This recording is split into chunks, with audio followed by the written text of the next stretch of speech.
Live from Pahrump, Nevada, the Valley of the Dirt People, it's Tech Talk, Taco Tuesday, with your hosts, Jimmy Lewis and Logan Tyler. Hi, everybody.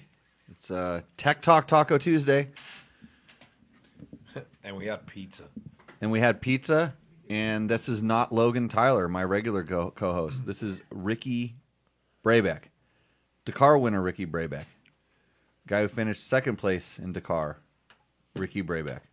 Just the old Ricky Brabec. Yeah, same old Ricky Brabec. Anyways, welcome, Ricky. Yeah, thanks for having me. It's good to be back in Pahrump again. We are the show. Do you know what we talk about in the show? Everything not about racing. Right. We're not going to talk about racing. So if you have any racing questions, you can go to the second half of this show. No, we're gonna talk about. There's not even racing going on. So yeah, there is. There was. There is. There will be. There's always racing. Somebody's always racing something. You're lucky I didn't ride today because we would have been racing too. Shit. Tomorrow, 200 kilometers of fun road books that I didn't have to make. Yeah. So good times. Let's see how that goes. This is the show where we answer your motorcycle and motorcycle product related questions. Maybe we'll talk a little bit about racing. You can ask Ricky rally questions. Anything you wanted to know about Ricky Brabec and rally can be answered, and I won't have to make it up. I want to know if he has any logos that he has designed. Logos. Yeah. So George is here. Clearly listening to the show live right in front of us. Unsilent Mojave Bob is here. And Logan is here. Logan did a really good deed today for all of us dirt bike riders. So out here in Pahrump, Valley of the Dirt People, where we have a lot of dusty air, they think it would be really good to build solar panels almost around the entire south side of our town, which is where we ride quite a bit. It's excellent riding out there. The area is so good it should be a motorcycle riding area, which it kind of is. It should be an open area. It should be designated an open area. But somehow they've decided, and I'm not sure who they are, but it might be the Bureau of Land Management and then people that want to disguise solar panels as green energy by bulldozing our desert and putting it out there. So they had a land planning commission, public lands advisory committee, and Logan went out there and gave a really awesome speech about how in 30 years when we're all gone, he doesn't want to look at a bunch of mirrors in his favorite playground. So good job to you, Logan. I really appreciate you doing that for all of us. And yeah, he's doing his civic duty at a nice young age, right before he gets his driver's license. Because once he gets that driver's license, he's gone. Yeah, he's got a permit, but he's old enough to get that driver's license. But what's the wait out here? Government's like years. Yeah, it's a lotto that you can't even get in. It's a lotto to get a license. When I was in high school, they didn't even the DMV out here didn't even issue driver license anymore. They couldn't do the license test. Gave up again, it sounds like. Yeah, well, They I have, like, wouldn't. 3 employees. I wouldn't Right. I wouldn't get in the car with any of you guys, anyways. So actually, I did. I was gonna say We taught him how to drive. We taught him how to not use the brakes around the turns and stuff like that. Conserve fuel. Mm-hmm. Yeah, carry speed. It's all good. he's So gonna be a better driver than you. probably it won't take much. So okay, I'd like to thank our sponsors. This show is brought to you by Yamaha, Scott Sports, Climb, DDC, Delaney Drive Components, TrailTech. And I just downloaded new software and updated my Voyager Pros, so they're working even better now. Takamoto and Seat Concepts. So I will be riding on a bike with a Seat Concept seat tomorrow, Ricky. Good. And I don't. Sorry. I know I don't sit down very much, but I love that seat. It's the one with the big cushy. It's kind of like yours, except yours has wings built into a different spot. Your wings are to hold you on the motorcycle, and mine so I can sit my fat ass down in the seat. And it's comfortable. Right, George? Yeah, he's got one too. His is like way worn out. No, I got a Renasco. Yeah, is it? It's a Renasco seat. Yeah, there's a lot of different seats out there, but Seat Concepts makes some of the best. I think we should talk about what I get to ride next week. YZ125. Experience pure performance and exhilarating power with the full line of Yamaha YZ two-stroke bikes. Logan, are you feeling jealous right now because I've been doing your job for you? Visit YamahaMotorsports.com today. Explore what's new for 2022. The revised YZ125 makes for the perfect step-up machine, or old guy step-down machine, if you know what I mean. featuring an all-new engine, revised 6-speed transmission, new brakes and suspension settings, improved rider ergonomics with the new aggressive styling, and more. Plus, there's the YZ250 that delivers superior rider ergonomics, new front and rear brakes, updated suspension settings, and aggressive styling. And for a truly race-inspired look, Ricky, you can get behind it at this. Check out the YZ250 and YZ125 Monster Energy. Ooh. This is where it goes wrong. Yamaha Racing Editions. Hey, I don't know how many bikes that manufacturer's coming out with, but I swear every week I listen to this show, it's a new one of those manufactured bikes coming out. Yeah, they're doing good. And the next generation of riders, the ones that'll get to ride in there's got to be other manufactured bikes that are coming out that are also new. There probably are, but they're not paying to be here. And for the next generation of riders that Logan went out and preserved their riding access, there's the YZ65, YZ85, and YZ85LW. That stands for large wheel. That deliver big bike specs in smaller packages. Visit YamahaMotorsports.com and find your Yamaha YZ and enter the victory zone today. So, I'm going to go ride the YZ125 next week. And you didn't bring Logan and I. There wasn't enough spots on the agenda. There's only one bike, and I can ride it for probably 4 of the 6 hours that they're going to let us go there. So Trevor and Scott are just going to be standing around shooting photos the whole time. Oh, they're not going to ride it? They get 2 hours, maybe. Maybe. I'll let them ride it. That's why I've been trying to lose weight, you know? Right, so I right. can ride a YZ125. Okay, do we have questions for Ricky in the chat I room? mean, there's got to be a bunch of questions, dude. Look There's at all no those. questions quite yet. coming Victor in, wants to know if the old lady is going to impersonate Logan tonight. Hey, Logan, did you know about that? I did. You did? Yeah, that was a tough listen. I'd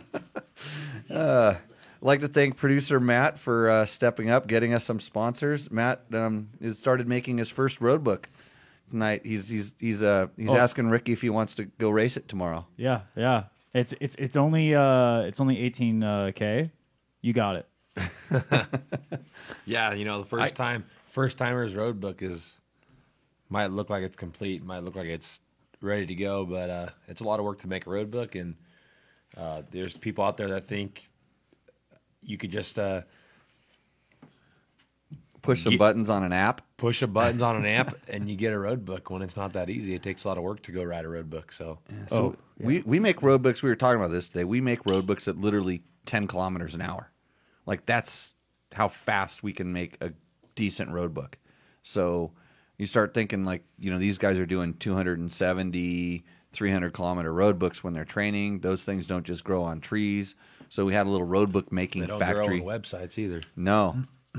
So good times. What is next? Do we just hit these questions here? Do we bring? Let's see. Well, we do have one from was that Ryan? Ryan TR 666? Yeah, there we go. Hey Jamie, just bought a 22 X trainer, and I'm wondering about mixing oil. Like mixing oil in the gas, because that bike, I believe, is oil injected. So is he talking about mixing oil in the oil injection tank? I think that might be what the thing is. I would do it as long as they're kind of similar oils, but I would try to run it pretty low and then put a whole bunch of the new stuff in. That's how I would do it. So I think you can. If it's two different types, like a synthetic and a non-synthetic, I would be very leery, and make sure you put injector, a bottle that's labeled injector oil into it, because I've heard some horror stories about people putting stuff like castor and whatnot into the oil injection system and then wondering why their bike's seized. So, Oh boy. yeah, good times. Dirty Doyle did just buy. He just bought a YZ 144 from a shop. Said it lost all compression after 20 minutes. Wondering if you had any thoughts on why it failed.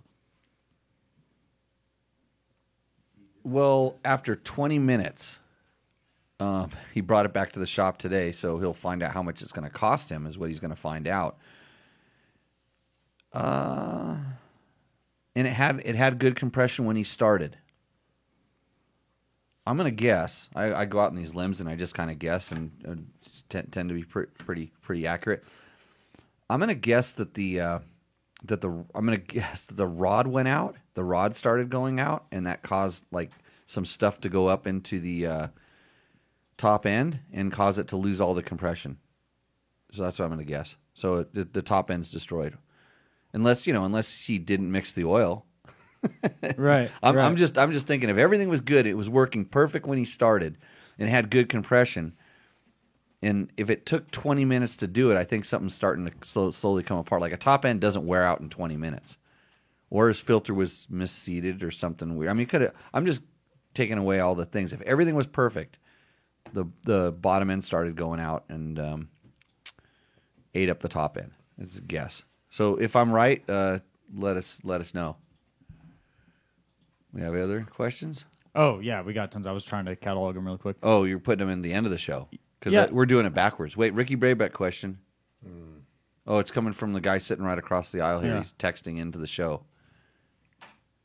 It is a racing question. You can ask it. Yeah, I'll ask it. It's from George, who also became a sponsor of the show tonight.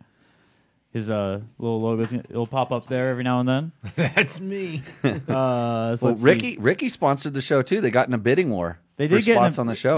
They did get in a bidding war, but Ricky didn't get me a logo in time. Oh, I saw it on your phone. Dude, I have so much, I don't know. Inventory is just overflowing. It's full. It's So- full. So you know how you were telling me that you get like 15 logos and you don't know which one to pick? Yeah. Just send me 15 and then I'll just pick one. Dude, that's what I'm talking about. There we go. So, but, Yeah. but the amount of time it takes to ship the shirts out, if you get like 10 shirt orders tomorrow, that would be better than just shipping out one, right? Even though you don't get home till Friday or something. Yeah. Okay, so I mean, they wouldn't really ship out till Friday because I can't do it, obviously, tomorrow because I'm not home. yeah, so you need an intern. The interns are like kind of a pain in the ass because they learn everything and they split, and they have this job where they all of a sudden it's $15 an hour for interning. So what's the website? RickyBraybeck.com. RickyBraybeck.com I'm going to put it in the chat here for everybody everyone to go check out. Yep.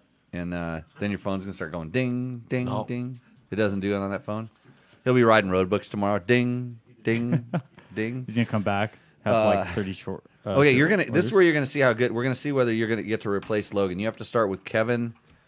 What's his? How do you say that name? Wevoda? Wevoda. Wow, that's Wevoda? pretty good. Yeah, Wevoda. What does Kevin Wevoda want to know? Wevoda.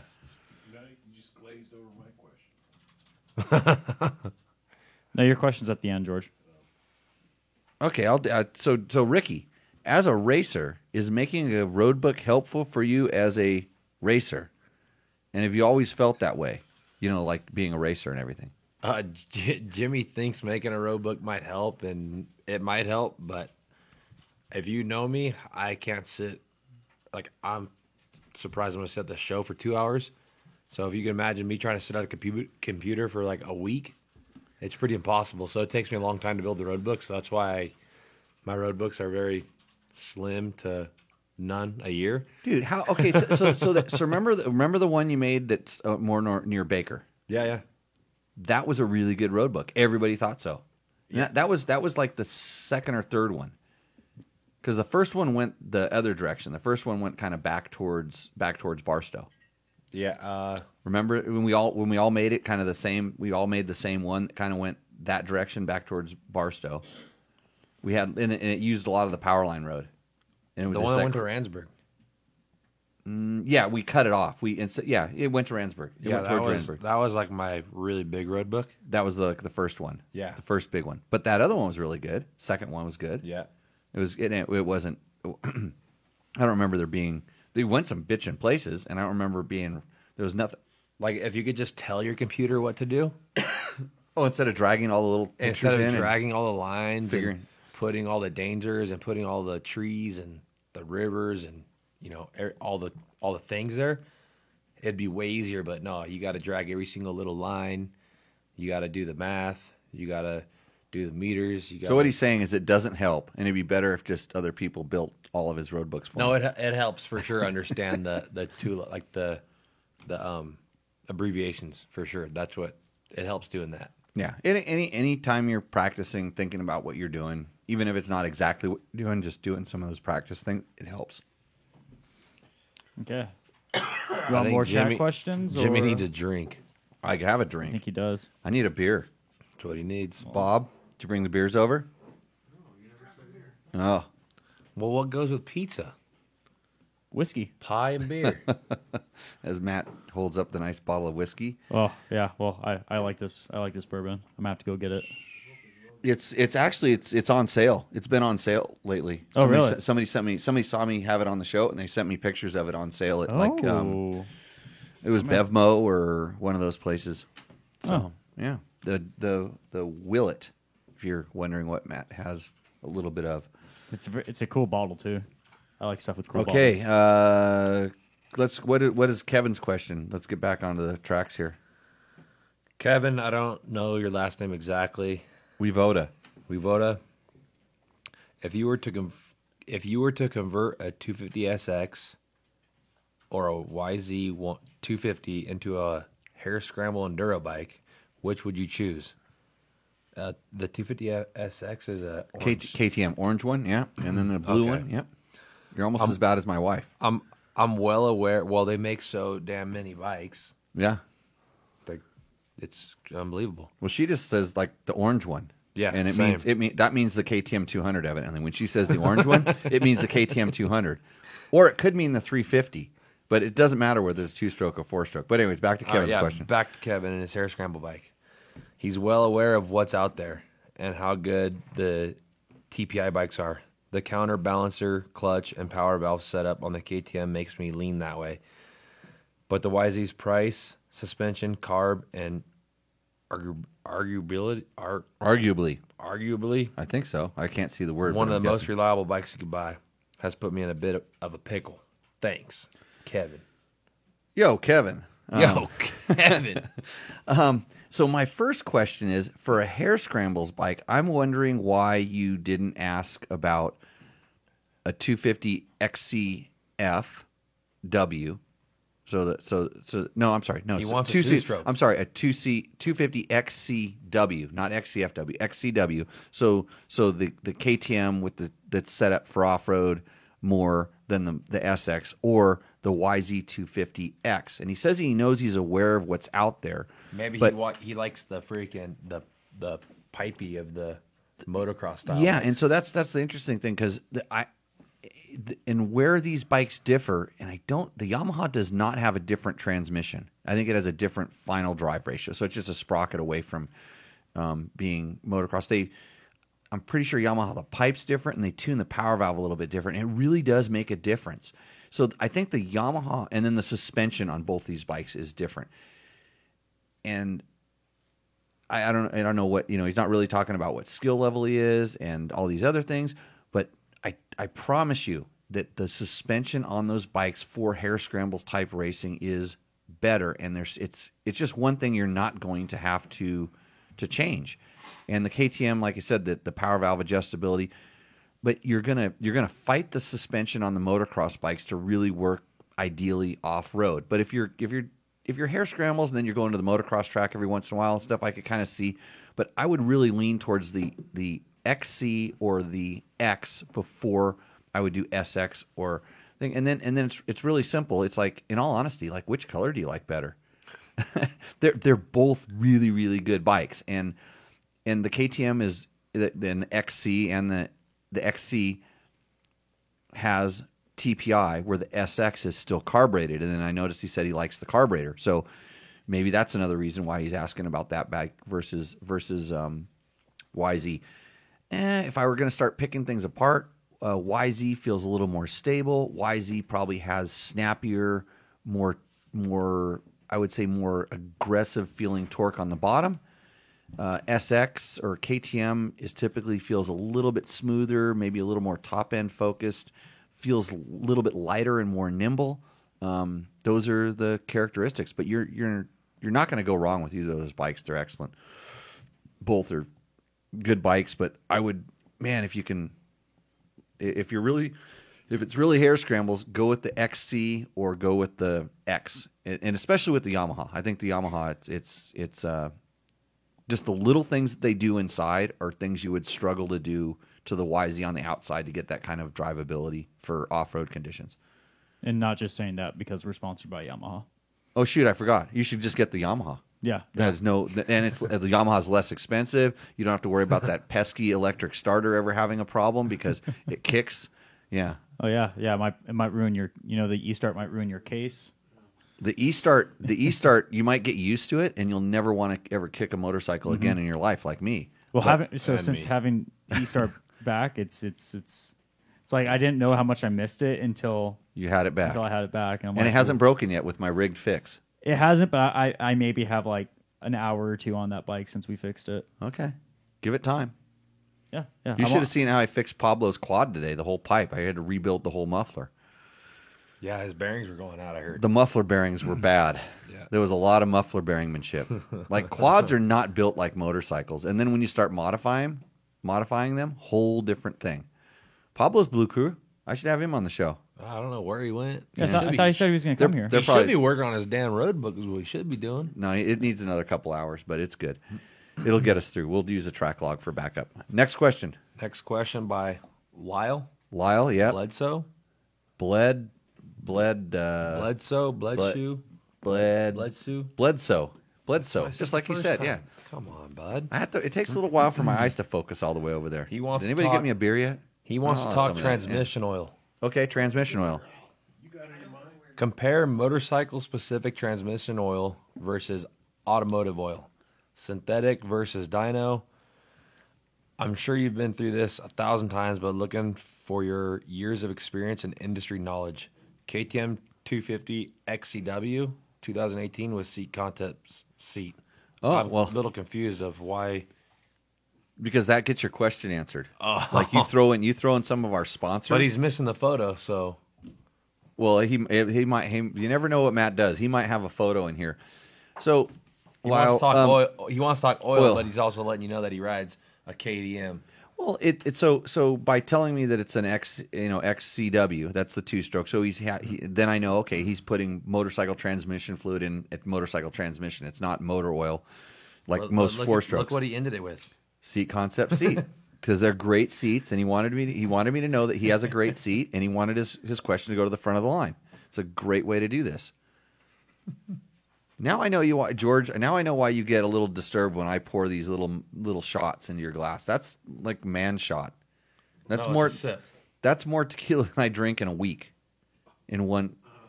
No, I'm serious. I have little sips. See the little teeny tiny glass I use?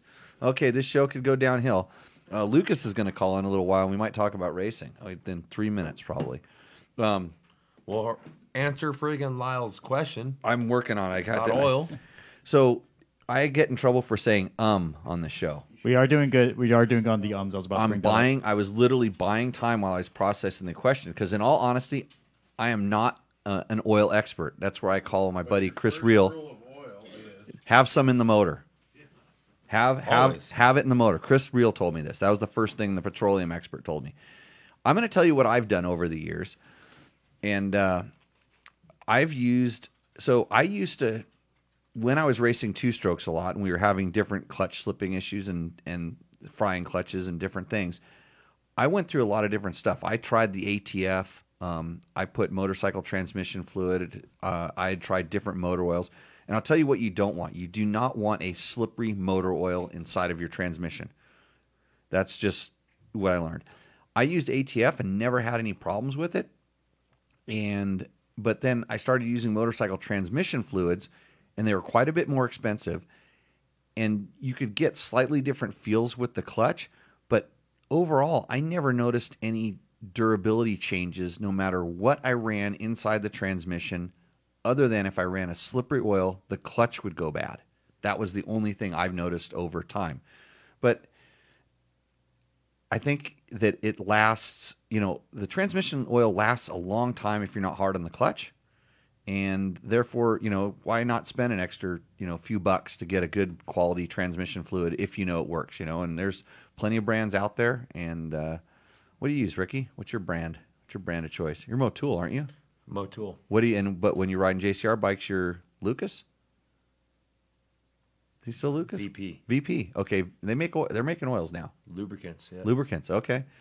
I've used Maxima before. I've used the Yamaha lube, Yamalube. I've used Honda specific oils. Redline. Had good luck with that stuff. Wait, no, there's. I've had there's one that's a green. It's a green oil. It might be the Redline one, but there's one that was green. Motool's green. The Motool is green, but Correct. yeah, I didn't have, and so I've used Motool and Motorex, no problems there. I've used, the Motool, because like Beta a lot of times will give us oils with the bike, and they give us the Motool, and that stuff's been good. There's another, I think the Redline, in all honesty, might have been the one that was green, and it actually worked okay, except it seeped out of all the gaskets. Don't know why. It just, you know how when your gaskets weep and stuff like this green oil like to seep. But yeah, I think that, versus, automobile oil. And then I never really did anything like ran stuff on dynos or that, but I'm sure you can find all kinds of results like that on the internet. But it just put good quality oil in it. Put what the, if you want to just do the best thing, the easiest thing without thinking about it, whatever Diesel oil. Diesel oil. Walmart. Whatever the manufacturer recommends. Rotella. Whatever the manufacturer recommends, that's what you should put in it. That's the safest thing to do. And then you're probably not going to go wrong, because I don't think they'd recommend you to put something that's junk inside of it. Matt Watson wants to know. Hey, Logan, how's Ricky doing? We're doing great. You're just happy over there trying on those Scott goggles. No, I'm just looking at the difference between the Prospect and the... So he's doing homework. You're going to come over and give us a little talk about those things? Oh,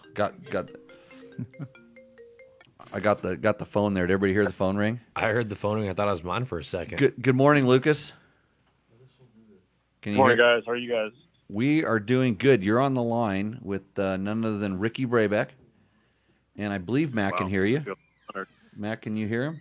I'm on a delay. I can't hear him right now. Oh, he's on a delay. He's I can doing hear him something loud else. and clear. Good. Well, Lucas Eddy, we didn't get to the next question, did we? No, it's just a shootout question. Oh, He wants to know what that's a rant. I'll get on that later. about the best 250. Yeah, but he could probably read that somewhere, I'm sure. So Lucas Eddy is I want to call you the media motorsports marketing media manager. You handle my stuff at Climb. Yeah. Yeah. Yeah. But you also get to go do fun stuff as well. Yeah, man. So the official title is communications manager. So I work with the motorcycle guys, the snowmobile guys across the media side, and then plan some stuff behind the scenes.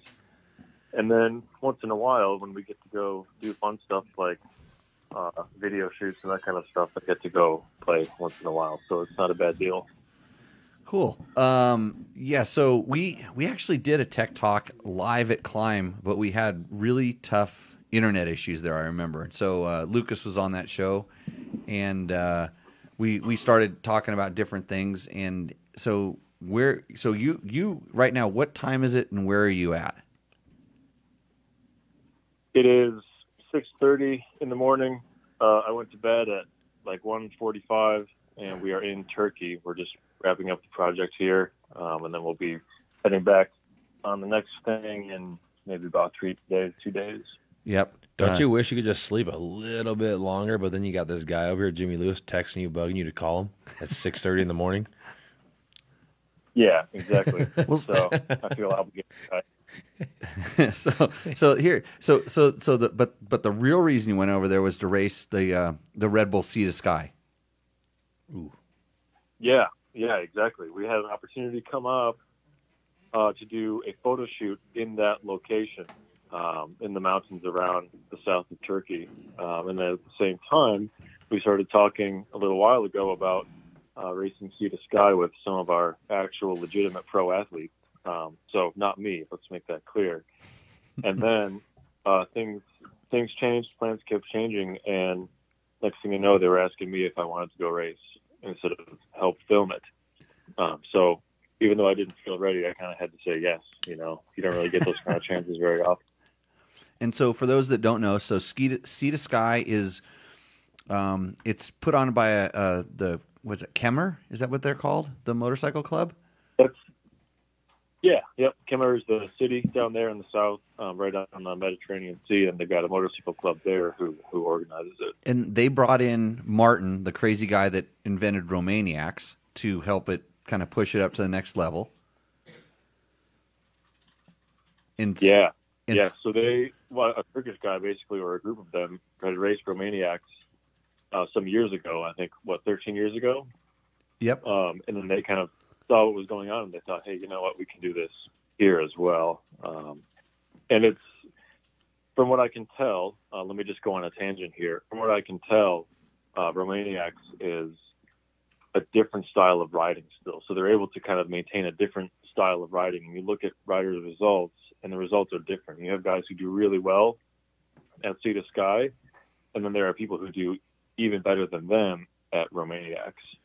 So it's not like an identical race, because so to speak. it's a little more drier terrain, a lot more like rocks with traction, stuff like this. You race down the beach, things like this. So I have not done it. I've just seen all the videos and talked to a few different guys that done it. So how did you do? And the whole reason I'm priming up to this is I want to get Ricky to do some extreme enduros.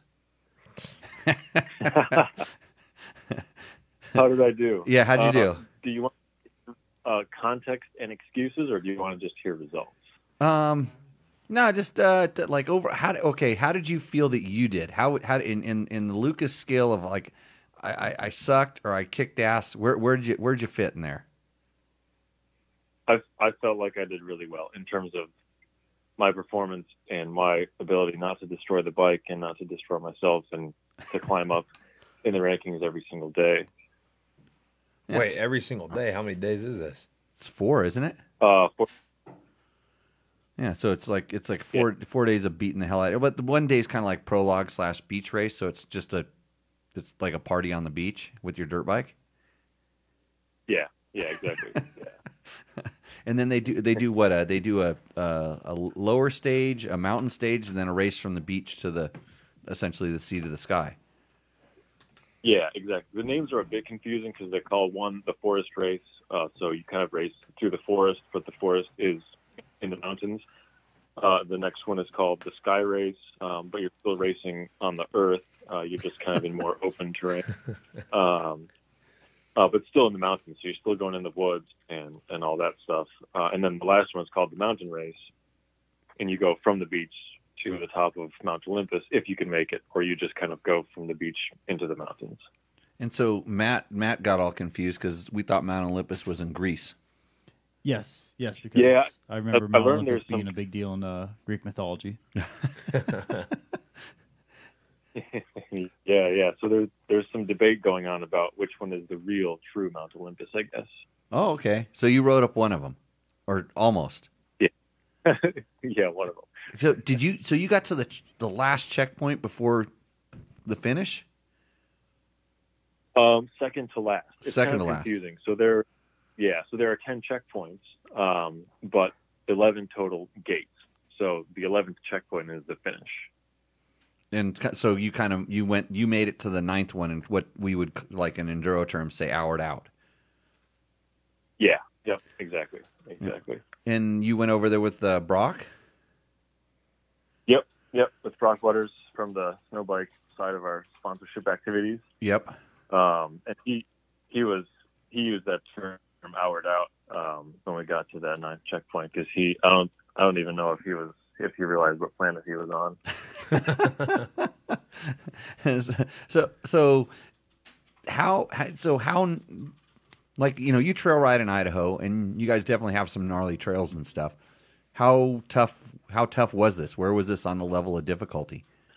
Yeah, I was pleasantly surprised in that it was basically like, I would say the hardest Idaho mountain single track or general Mountain West single track, like the hardest single track that I've done, but over and over and over, just with no break. Constantly. So everything's rideable. There's no single obstacle that is like a 15-foot wall and you can't figure out how to make it up without completely destroying everything. So everything's rideable. It's just not easy. And you just kind of do it over and over. And Ricky? the worst part is It's doable. It's doable. yeah. Oh yeah, for sure. See, when you retire from rally racing, this is our plan. Is you got to start getting invites to these things, and you got to take your buddy with you. That's me, and I'll ride the whatever the old man or the B class.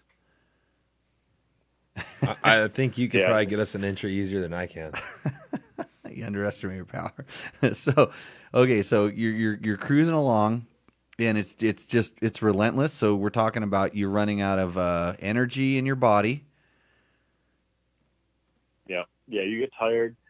The first two off road days, so the forest and the sky, those are just hard off road races. I would say I haven't raced very much, so I don't have much context to say what's hard and what isn't. But they're challenging. But it's not really, it doesn't mentally break you down in a way. The thing that is hard is the last day, because in the back of your head, the finish line is at 7,600 feet and you start at 0, right? So every time you go downhill, you get irritated because you have to go back uphill. Yeah. About day, we went up this spectator point uphill, so we know it was hard because there were people watching and everybody's looking at us going through this hill section. It was maybe, I don't know, like a 10 or 15 minute climb to go up. Maybe the pros did it in like 7 or 8 minutes. I don't know how much. But anyways, the point is we went up this thing and you get to the top and you finally take a break, eat a snack, drink some water, and you start heading down, and they send us back down the backside of this mountain basically for another 20 minutes. And at that point, 3 hours in, then you just kind of know you're going to be just punished the rest of the day. I mean, you get to stop and look at beautiful scenery, don't get me wrong, but mentally you're thinking, man, every time we go down, we just got to go and do it all over again and go back up. Yeah, I love extreme enduro. So Romaniacs is the race that I finally threw in the towel. I said basically I learned that I just don't have the skill that the top guys do to be able to do it, because like you said, you thought it maybe took the top guys. If it took you 15 minutes and you thought it took them 7, it took them 3 maybe. And were the spectators allowed to help? I don't know if there was a clear no help rule.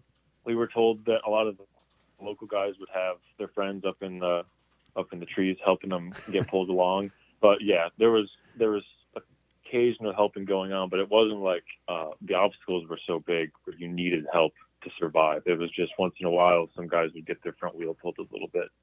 Yeah. What really happens though, and I'll just let you in on this from being up near the front. Every once in a while I was in the front. I was usually right in the front where the top guys were in front of me on those really gnarly sections, and they got a little bit of help. And then right when I pulled up and got stuck in that same spot, like all the spectators left because they wanted to go see the top guys at the next section. And then that's really why I didn't make some of the finishes. I had to have this. I was stuck in a mud bog in the peat bogs out in France at the Gilles Villet Classic one year, and I'm kidding you not, like a 4'7" little old lady, like she looks like I don't know if it's a guy or a girl that's on the cover of the Led Zeppelin album, that's hunched over dragging that big old what's a rickshaw of faggots is what it would be, because there's sticks on the back of this thing. So Yep. I always like to use the appropriate language. So it's like she came over and helped. No, she screamed because she was excited especially when I roosted her full of mud, I felt really bad. But she came out and helped me pull my bike out of the peat bog mess for forever. But this is the stories you have from extreme enduro are like par none. But well, that's awesome. I mean, congratulations, because I know you don't have a big racing background. And so you got to thank Lucas. He's one of the reasons that Climb has been helping this show and Tech Talk Taco Tuesday out for a while. He's the reason. You know what's interesting is Ricky is one of these interesting cats. He gets to wear Alpine Stars gear when he races his rally bike. Races your rally bike, and you wear fly gear when you ride Johnny's bike, right? So maybe when he goes trail riding with Jimmy, we can get him in some Climb, huh? Well, he's a triple hitter. That'd be interesting. Triple hitter. Yeah. That way That'd be a you nice could day. have that way when it rains, you could literally have the best waterproof gear known to man. I'm like, look at me. If I got wet, I'd shrivel up like a witch. It So rains so much out here, Jay. I have to be very careful when it does. So that's why I wear the Climb gear. Yeah, all of it, especially the Gore-Tex. The clouds today just teased us the whole time. I felt one drop hit me on the head, and I literally, that's why I didn't ride. I went hiding today because I didn't have my gear ready to go. So, he's the communications manager. We talked about that earlier, George. You should have been paying attention. Can't put the pockets back in the Revolt pullover. Oh, did we you have an avid viewer that's just pretty bummed out. Did you about hear this, Lucas? removing We got pockets. somebody who wants to work in the R&D department. He wants pockets back in the Revolt pullover, and I totally agree, George. There's a third right there. 3 people that actually own them. 2 of them bought them full price, and they want pockets back in the Revolt pullover. Oh, did you steal There you mine? go. We'll get that. 'Cause I wonder. No, you wouldn't fit in mine. Now you got to send prototypes just so they make sure it's the same one that they had before. XL, large. Yeah. So this is how you do your product research. Just ask the people sitting around you. They'll tell you. They were pretty bummed out about those pockets not being there. They literally stood up. They were like going to rush the table over here. I know you can't see this, but this is what happens. So, any cool new stuff? I know some cool new stuff is coming out because I've tested it. Any new stuff you can let us know about? Anything super top secret you want to drop on Tech Talk Taco Tuesday? Oh man, well there is some super secret top secret stuff to drop on Tech Talk Taco Tuesday, but I don't know if I can do that before we actually can go live with those products. So I'll tell you this: soon, look at whatever your local dealerships, or stay tuned with Climb and everybody else, starting around January 1st, as you get into 2022, and you'll be able to see all the new stuff coming out. Well, awesome, Lucas. Congratulations! And so they, you said they deported Brock out of the country, out of Turkey. No, they didn't actually deport him, but he flew back about a day or two after the race got finished. And did he crash into you at all during the race? No, No, did he? I don't think he did. Did he crash into But let anybody? me say, yeah, maybe. I didn't get to see his full race footage, but it's definitely possible he crashed into someone. But let me say this, Jimmy. On that 4th day, I'll try to wrap this up because it can be a really long story. But on that 4th day, the mountain race, about 5 hours into the race is when I finally caught up to him, which I was trying to do the whole time. Oh, I saw the We had a video. Really good beat. Hey, we got to talk about it. Actually, I should make a post with those videos. I should put those videos on Dirt Bike Test because they are. You got a whole series of them. There's it's kind of like 4 days. I watched a couple of them, but I specifically watched the last day because I just wanted to kind of see where you guys got. So keep going. This is a good story.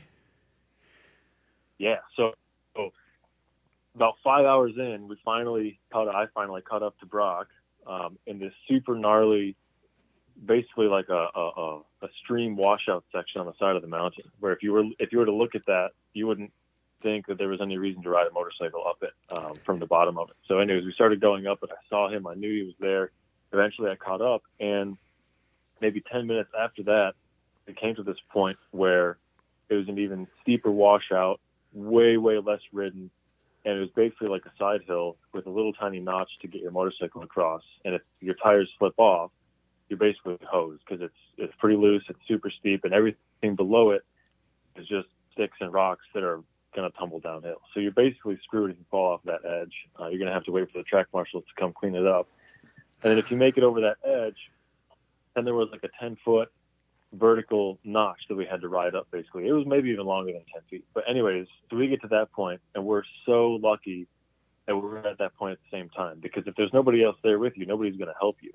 And if the guy in front of you mix it up, he's not going to look back and make sure you made it because he's going to assume you made it because he did. Yep. So it's like a cheesy action movie where these two heroes happen to get to the same point at the same time to help each other. What are the odds? You couldn't have scripted this stuff. We got so lucky there. And then we both had to help each other get up.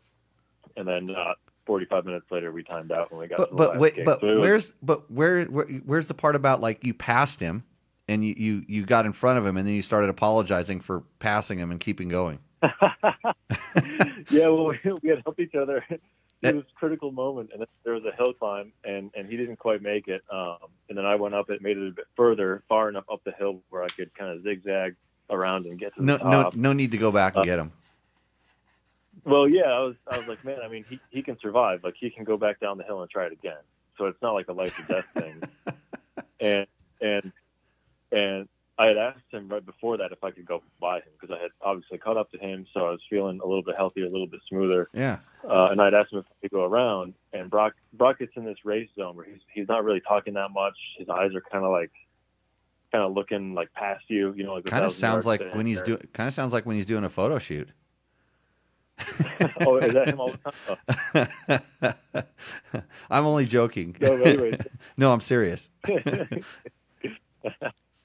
Yeah, man. So I had asked him, like, hey, man, you mind if I go around? And he didn't say yes, he didn't say no. He just kept riding. So I'm like, all right, well, I guess I'll just have to find a time to pass him.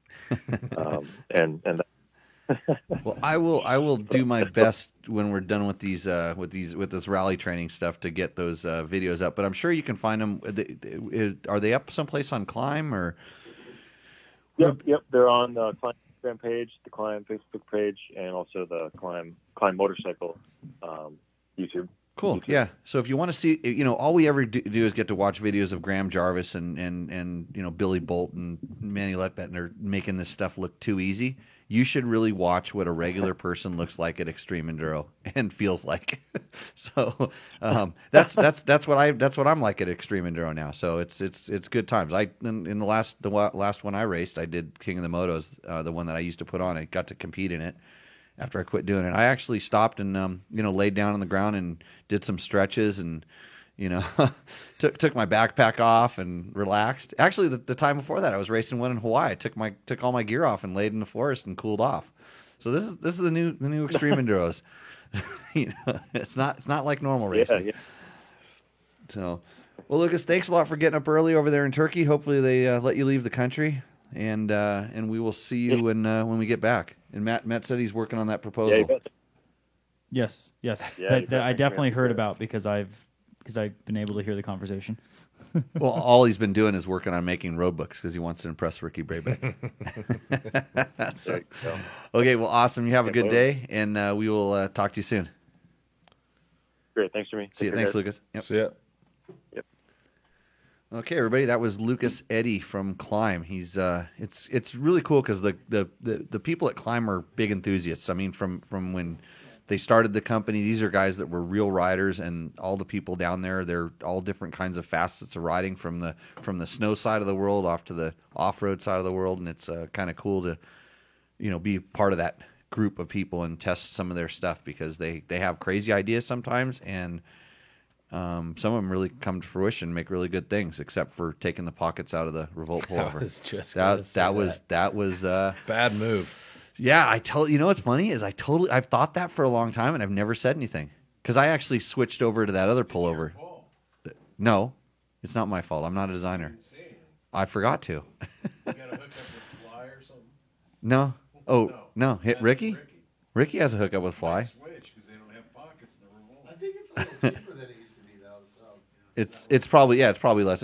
And I don't know. I think less money, but I don't think it's... I think that they're just different, like different pieces. I think they wanted it to actually be lighter. It's more like a mid-layer thing in reality. I wear them all the time. I wear them on the outside. I like the orange one because it looks like a vest. Like the orange vest, safety vest I make you crazy helpers wear at the school. So let's get to the next question. Oh, shootouts. I mean, I feel like you can find the shootouts almost anywhere. You can. Do you believe them? No. No, because you know some of the guys that are doing them, right? Yeah. And it's the same guys that do all of them. Yeah. Not all of them, but like the same guys from every magazine that do them. So, So Matt Watson says, this is where you read it. he wants to know if you're doing the shootout, Jimmy Lewis. No. And what your thoughts are on the best 250F. So are we going to do a shootout? Actually, I think he was probably asking Trevor that question because Trevor's more of the Shootout guy. that guy, or he's kind of really doing a lot more of the bike testing these days. So no, we're not going to do a shootout, and I'll tell you why. Because it's a giant pain in the ass. To get, and here's where it's not a giant pain in the ass for these other guys, because these other guys, they say, come and pick up my bike and prep it for me and meet me at this track. This is what the other media guys do. So they have their 250F, they got it at the intro, and some of them have ridden it all probably about 2 or 3 hours, and they want brand new tires and brand new graphics and everything brand new on it. And the other guys have probably ridden the piss out of it, and they want brand new tires and brand new graphics and brand new everything, and prep it and bring it back out. And so this is what the manufacturers a lot of times do, because they want to make sure the bike's performing at its top level, it's in good shape. So who knows, whether they get the suspension completely serviced or, how much goes on. Because when I was doing it at Dirt Rider, those bikes never left my possession from the day I got them until we did the shootout. And I made sure that they all had roughly the same amount of hours on it. So if they had 10 hours on them, they all had 10 hours on them. If they had 20 hours on them, they all had, so there wasn't like a fresh one and a worn out one. And sometimes that was difficult because sometimes you planned your shootout based on when you got the last bike. So that last bike, you got it, and then you had to make sure it went to the track for 2 or 3 days to catch up to where all the other bikes had been. But so we would do our own air filters, change our own oil. Most of the times we would have tires put on the bike. So we put all the bikes on the same tires or put the bikes back onto stock tires. Usually like Dunlop would, offer to give us all brand new tires, and we'd get those put on. So, at the time we called them Dunlop J. We'd come out and mount up tires. Sometimes we would actually do it. But anyway, so in that, it's just a big pain in the ass. Then, whether you're renting a track or you're going to a track day or however it works, that's kind of a fiasco. But really, the key of this is getting however many bikes there are, 5 or 6 or however many guys you're going to use in total, impartial, decent test riders to come out and ride the motorcycles to give you feedback.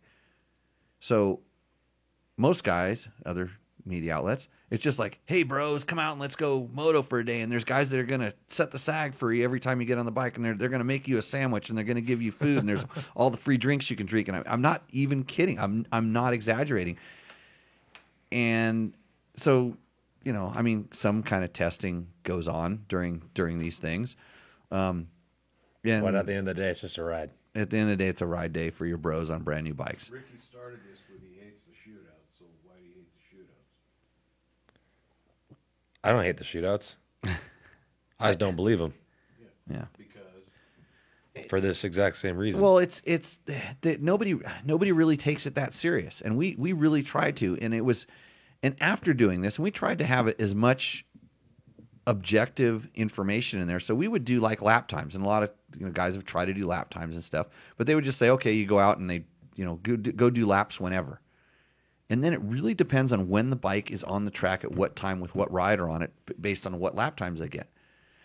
So we were trying to do these in controlled environments. So we take all the bikes and we run them literally in motos and try to, so that all the bikes were on the track at the same time with every rider on every bike, and then you could kind of see if there was any variances. At the end of the day, we would average these times together, and between all the bikes, there was maybe like a 2-second variance, which could be just, that's not that much when they were all averaged out. And we used to throw out like the worst lap of every bike and the best lap of every bike just because there were anomalies, but we had a way that we tried to make it, and it's like, and we at the end of the day, the riders didn't know their lap times. We didn't tell them what their lap times were. We'd tell them, we'd ask them, which bike were you fastest on? Which bike were you slowest on? Which bike did you like the best? All these, these different questions that they could answer, that we kind of put it all together. And I promise you, the bike that they always felt the fastest on was never the bike they were the fastest on. The one they felt the slowest on was usually one they were quicker on. Because they're riding smoother. A lot of times. And so the one with the quote most power and all, it just turned into like you're trying to extrapolate all this information and deliver some solid, information to the consumer. It was just hard. So I went away from ranking 1, 2, 3, 4, 5, whatever it was, because you could assign point system, and all it takes is one ding dong test rider to be a buddy with one manufacturer guy, or be a test rider for a manufacturer, which happens as well. And they can literally throw that whole result out. So we would kind of try to collectively pick a winner, and then try to describe the bikes. Like this bike overall was we could kind of agree on this one being our favorite. But it's just the shootouts are kind of, I don't know. The bikes are all so good. It's really hard to do it, but to actually, when these guys all organize these shootouts, and maybe you can relate to one of the riders, and if the rider is able to actually give his opinion, maybe his opinion matters and stuff, and you can pick and choose information from it. To do a shootout to actually pick a winner is kind of ridiculous. Riding bikes back to back at a similar location will tell you how those bikes work at that similar location, provided you set the bike up properly. And I rarely ever see, quote, test riders in a shootout scenario take the time to do the bike setup that's necessary. And when we were doing these, we had a couple guys, and Chris Kiefer used to work for us at Dirt Rider, and he's really good at doing setup. He understands and has good feel for the bike. It's funny because me and him had almost exactly the same setup likes. We ride differently, and he was definitely faster than me at that time. But if Chris set up a bike, I could hop on it and really like it. But we also could know that maybe our setup was a little bit off for everybody, so we could find balanced settings for everybody. And then there was other guys like Chris Barrett, who's another one of my really good test riders. And Chris Barrett could set up a bike for a high level, intermediate, or pro. A guy that was really riding the bike hard, and I hated it. And so we kind of have this, between 3 or 4 of us different test riders, we'd be able to come to we call it a baseline setting, a pretty good baseline setting. And then that's the way the bikes kind of got ridden for most of the guys that didn't have the time to teeter-totter around with settings. But if somebody complained about a bike, and here's when we were doing the shootouts, I didn't care if you liked a bike, you were on it and off it. It's the bike that you didn't like. If you complained about it in your evaluation sheets and stuff, I wanted to know what you did to fix it. You weren't allowed to say, "Oh, the suspension sucks," and walk away.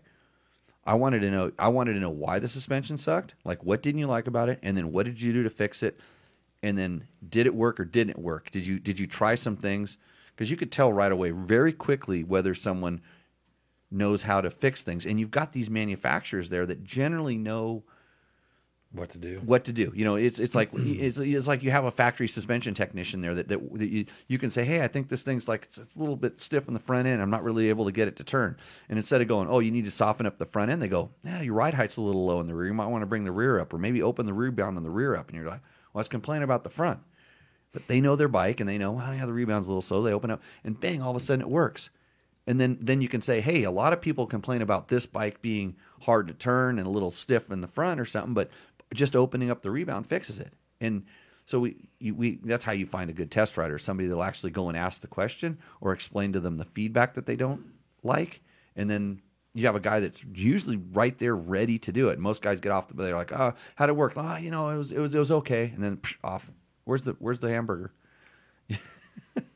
So, shootouts. That was a big answer, Jimmy. What are your thoughts on the best 250F? Holy smokes. haven't ridden all of them. It's going to be really hard to beat the Yamaha on the motor. Honda made a big improvement this year, and just they got a little bit more power out of their bike. That one's a really light handling bike. The Kawasaki is a good solid package. The Suzuki is the same old Suzuki it's ever been. I think it's down on power. Probably isn't suspended as good as the other bikes. Probably doesn't handle as good. But for most people, you'd have to be kind of like a pretty high level novice to intermediate, and like an racing intermediate before you'd really suffer. And in fact, some of the characteristics of Suzuki are probably better for the novice riders than some of the other bikes that are getting a little more high strung. KTMs and Huskies and stuff are high strung. I don't know. They're all good. I think the Yamaha would win. It's probably going to win every shootout out there, I'm guessing. I haven't looked at them yet. Isn't that pretty much what it has been doing for the? It has been for the last few years. For motocross riders driven to dominate, the Yamaha YZ line of four-stroke bikes are built for victory. Visit YamahaMotorsports.com to explore what's new and improved for 2022. We've ridden both these bikes. The YZ450F and YZ250F bring the performance and powerful four-stroke engines, reduced unsprung weight, and new suspension settings. For the look of a full factory ride, both the YZ450F and YZ250F come in an exclusive Monster Energy Yamaha Racing Edition graphics package. And That's you can got take Andrew Short's name all over it. precision turnability to the next level with the Yamaha exclusive and industry's only free Power Tuner app. And if you can unleash the Power Tuner app on any of the Yamahas, I kid you not, that takes the bike to the next level because you can literally make the bike do everything better with the Power Tuner app because you can tune the power the way you want it. Visit YamahaMotorsports.com today to find your YZ and enter the victory zone. Is that 2 thumbs up, Logan? How'd I do? 1 stumble? Couple misspelled words, but Yeah, no ums. Yeah, good. Next question. What is Todd Alberico? You don't want to answer Adam's question? Okay. Did I skip Adam? He just wants to know why his buddy's hub broke. Okay, I'm going to ask you this question. Hey, Ricky, because it's a Honda question. Adam James wants to know, I was on an off-road trail ride with a guy on a CRF 250L, and his rear hub broke. What a POS. That stands for pile of whatever. Honda is a shadow of its former self. I don't think this is a question. I think this is a statement. I think it's a statement. Why do you think, just out of curiosity, from what you know, from years of experience, why would a rear hub break on a CRF 250L? Well, I broke a rear hub at Vegas Torino from hitting a rock, but didn't stop my ride. How hard did you hit that rock? Probably a lot harder than this guy on the 250L. So you would suspect that this guy hit something really hard. Or maybe his axle nut or something wasn't Or hit it on. harder than he should have. Dude, I have no How idea. many hubs have you heard breaking on CRF 250Ls? That's the first one. That's the first one for me But too. there's no picture, so there's no proof. Yeah. Well, I'm going to believe Adam, but you know, Maybe his sprocket was yeah, loose. sprocket bolts could have been loose. He could have got, you know. I've been telling people I know that sometimes they let their spokes get a little bit loose, like you know, right from the get go, and then that's just an early death sentence for a wheel, right, Jimmy? Right, Logan? Oh boy. Yeah. Okay. So you know, there's a lot of reasons for that, but why were you on an off-road trail ride with a guy in a CRF 250L? I mean, come on. Dude, there's so many I red only flags ride- in that question. I only ride with guys in like you know Husaberg 570s. So I would like to point out actually, Everybody's reaching for the bell. Look at that. Nobody's. It's so overdone. I rode a Husaberg 570 all weekend. Yeah. There you go. Hey, you can say Todd's question because that's way too long for me to read. Logan, come over here. Get back on the show. Logan, we drop need back. this is a paragraph question, dude. Were you watching what Matt was doing? Are you learning how this works? yeah, So, did you watch how he turned the show on no. Damn. I showed him the 2 buttons that he needs to press. to turn the show on? Well, okay, guess there's 3 or 4, but still. To another I person. think Logan might be a world-class racer because Ricky Reed's about as good as Logan. Oh, there's hope for you. Hey, he reads a map book pretty damn good. I don't know how he does it. Like, I still don't. It's the symbol. It's the symbol. It's not complete sentences. Yeah. It's broken up into language I can speak. Yeah. Arrows. Is it Todd? Yeah. Step up to that microphone there, Logan. Yeah, Or that you- one's or gonna you be can really Slide, quiet. slide, You can slide it slide in towards just you. a little bit that way, and you'll be Yeah, good. give me a little check. Give me a little check. Check. Todd. One more time. Todd. Okay. I don't know his last name. Oh no. Got it. You keep reading. He's on his 2014 KTM 200 XCW. I got one of those for sale. 200 hours on it. Coolant leak in new cylinder. Bike started losing power noticeably. Compression tested low, so I put a new piston top end on Vertex B and new gaskets. Replaced pistons was pretty beat for 75 hours of trail, worse than the first piston at 125 hours. I did not measure the bore, but there was no serious damage and looked good. New piston rings gap with a specific spec per the manual.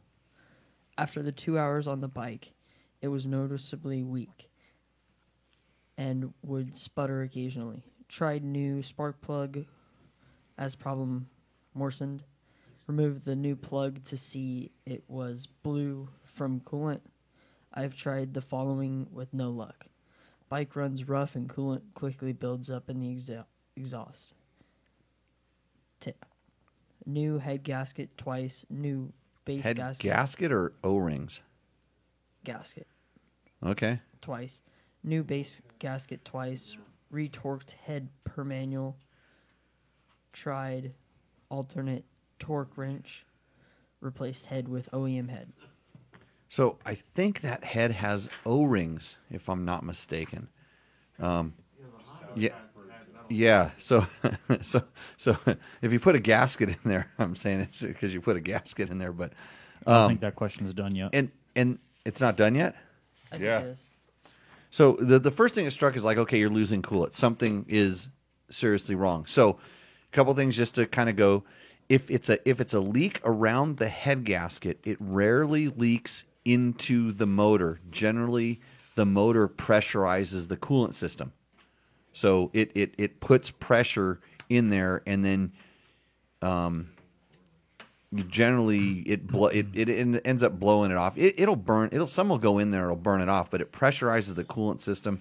The coolant starts looking pretty crappy, and it's really foamy. A lot of the time. So that's in my experience, that's what I've noticed with the head when it's a leak at the head gasket. So I don't know if he's listening or watching. Maybe he can poke around and give me a little bit more specifics on that. So I'm sitting there going, where could the coolant be coming from? Because if it leaks in through the impeller or something, it's just going to go into the transmission. It's not going to get in there. Maybe the base gasket, but the same sort of thing where it doesn't really pressurize as much of the base gasket. But I'm trying to think if there's that many passages to go through there. And usually it's pretty obvious when you tear it apart. Maybe there's some place that it could be through the casting, but I've never seen this on KTM. Well, but like I said, if warped head, then it's going to pressurize it. So the same thing. So, but that's your primary problem, and the fact that it's losing power, that's a whole different thing. And generally, depends on how hard you're riding it. But 200 hours, I'm wondering if the cylinder could be starting to get a little bit out of round. But I doubt it. I mean, mine has probably 150 hours on it, and it's still tight. And I've only put a single piston into it. I think right now it's on its second piston that I know of. My other one that has like 500 hours on it, that thing's on piston 4, stock cylinder. So I've never had coolant loss issues. So we're good to go. Where could it go? Sounds like he needs a new bike. More to follow up on that. More follow-up. Yeah, Bob's raising his hand. He's just not spending enough money. Not spending enough money. What kind of ECU do you have on it? No. So he said he replaced it with a stock head, right? Oils he uses. OEM. So OEM head. So he took an OEM head off and put another OEM head on, because I know there's some people that make some aftermarket heads. I don't. You know what? The chat room might come to the rescue here, but I've not had any experiences like that. I'm just trying to think where. So he's finding coolant in the exhaust, is what he was saying, right? He also made a reference to blue on the spark plug. Yeah, Indicating from coolant. From coolant, yeah. I Do that? no. Could it be What from what hot? is? You have Ricky? No. I was just saying yes. Yeah, that's he what said that. Yeah. So I don't know why that would turn the. I mean, yeah, you generally the spark plug will sort of like get white crispies and rust. It'll actually look like it rusts a little bit when there's water going in there. But I'm just not seeing where it's going to get in there other than the head or the base gasket, or maybe there's some sort of a casting, or there's an issue with the casting that maybe he put too long of a bolt in like one of the power valve cover bolts or something.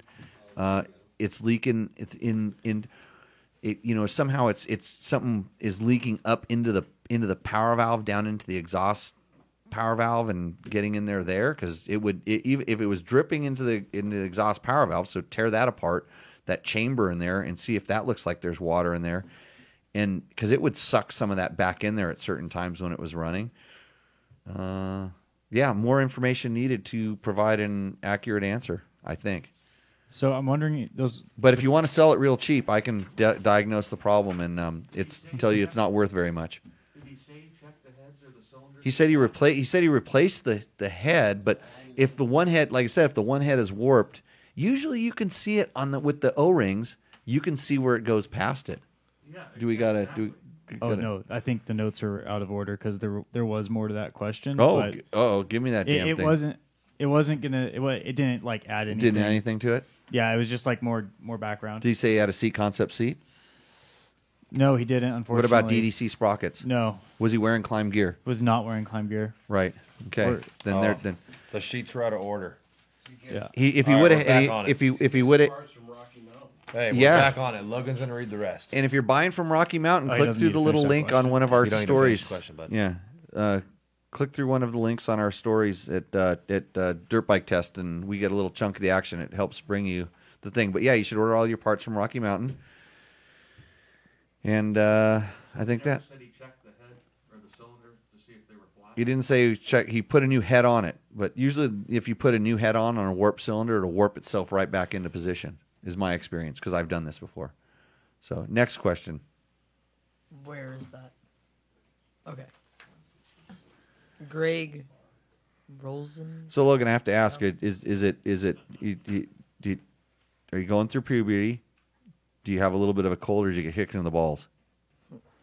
Cold. Cold, okay. Just checking. Don't get Ricky sick. Have you tried injecting moose lube into the auxiliary valve stem when it's time to add a little lube?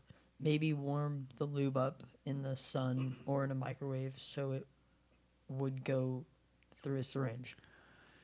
So I have done this before, but not using a syringe. I actually used a grease gun, like a kind of a grease gun that I was able to put it in there and pump it into the tire. So yeah, I've done this before on a moose that I felt that wasn't lubed up enough, and but generally the out here you wear the tire out before the moose lube dries up and it's hot and whatever. But you guys, your mooses are always coming out lubed up. Yeah, I didn't really understand the question. Like, what But do you? he's I think he's had a moose in a tire for a long time, and he's worried that the lube is drying up or lube's going away. He probably used like oil soap or something instead of lube. But no, he might maybe use real lube. I But don't think it dries up if you use like normal. if you use good moose lube, it generally doesn't dry up, but it can, and especially How, after what, like 2 years? a year.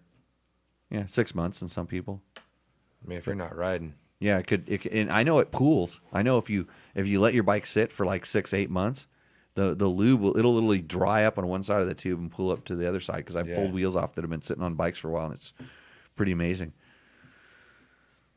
Next question. George, with his 17 KTM 500 EXCF 300 hours, has a small weep from the valve cover.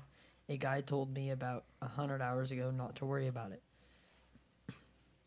Now it's a bit worse, and I'm concerned it may stain my climb gear or CD boots, or maybe even soil my DDC sprocket or yeah. Takamoto Co. turn signals. Right? I'm not too worried about it affecting the Scott stabilizer or double take mirrors. What's your opinion? He's more worried. He's really more worried There's about even is that the oil would actually he blow. even sent the photo to show what's exactly going on. I saw this in my Yeah. garage today. Okay, I walked by it Hold and up saw the this. photo for the Yeah. the chat So here. yeah. So I saw this in my garage today, and I walked by and I realized it's the.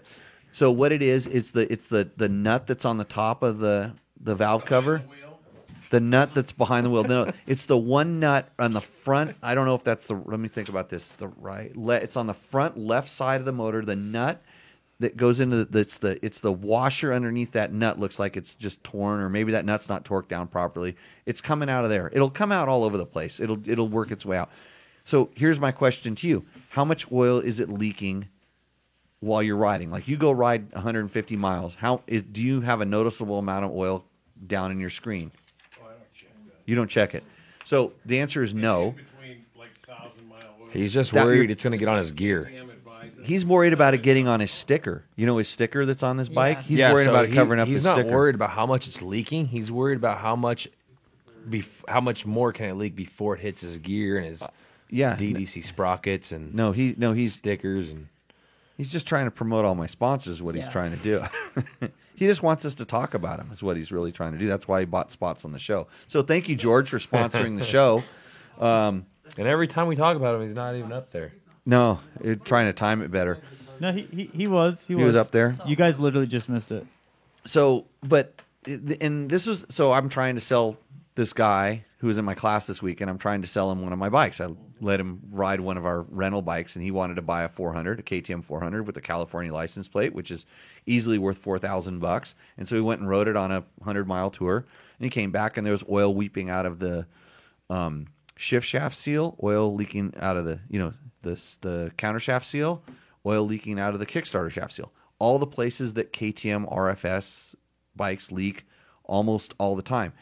And he was a little bit worried out of it. And there was actually enough at one point to where it did a couple drips off the skid plate, because this bike is like most bikes that are kind of set up a little bit competition oriented, has an overflow, a vent tube that vents to atmosphere, and I run it down along the backside of the cylinder into the pocket between the electric starter motor and the cylinder. And so when you're riding high RPM roads down, you guys did some big high RPM roads, it breathes a little oil out there, and the oil kind of condenses in the, because it's sucking it in and blowing it out, and it condenses inside of the tube, and then when you stop the bike, it drips down, and then it works its way down and drips onto the skid plate. And it kind of, the way the motors are designed, it sort of will actually, if you overfill the motor, it'll sort of self-level itself. It'll go to the ideal amount of oil inside of your motor, because it's flying around in the transmission and it's getting evacuated out of the crankcase and it's doing what it's supposed to be doing.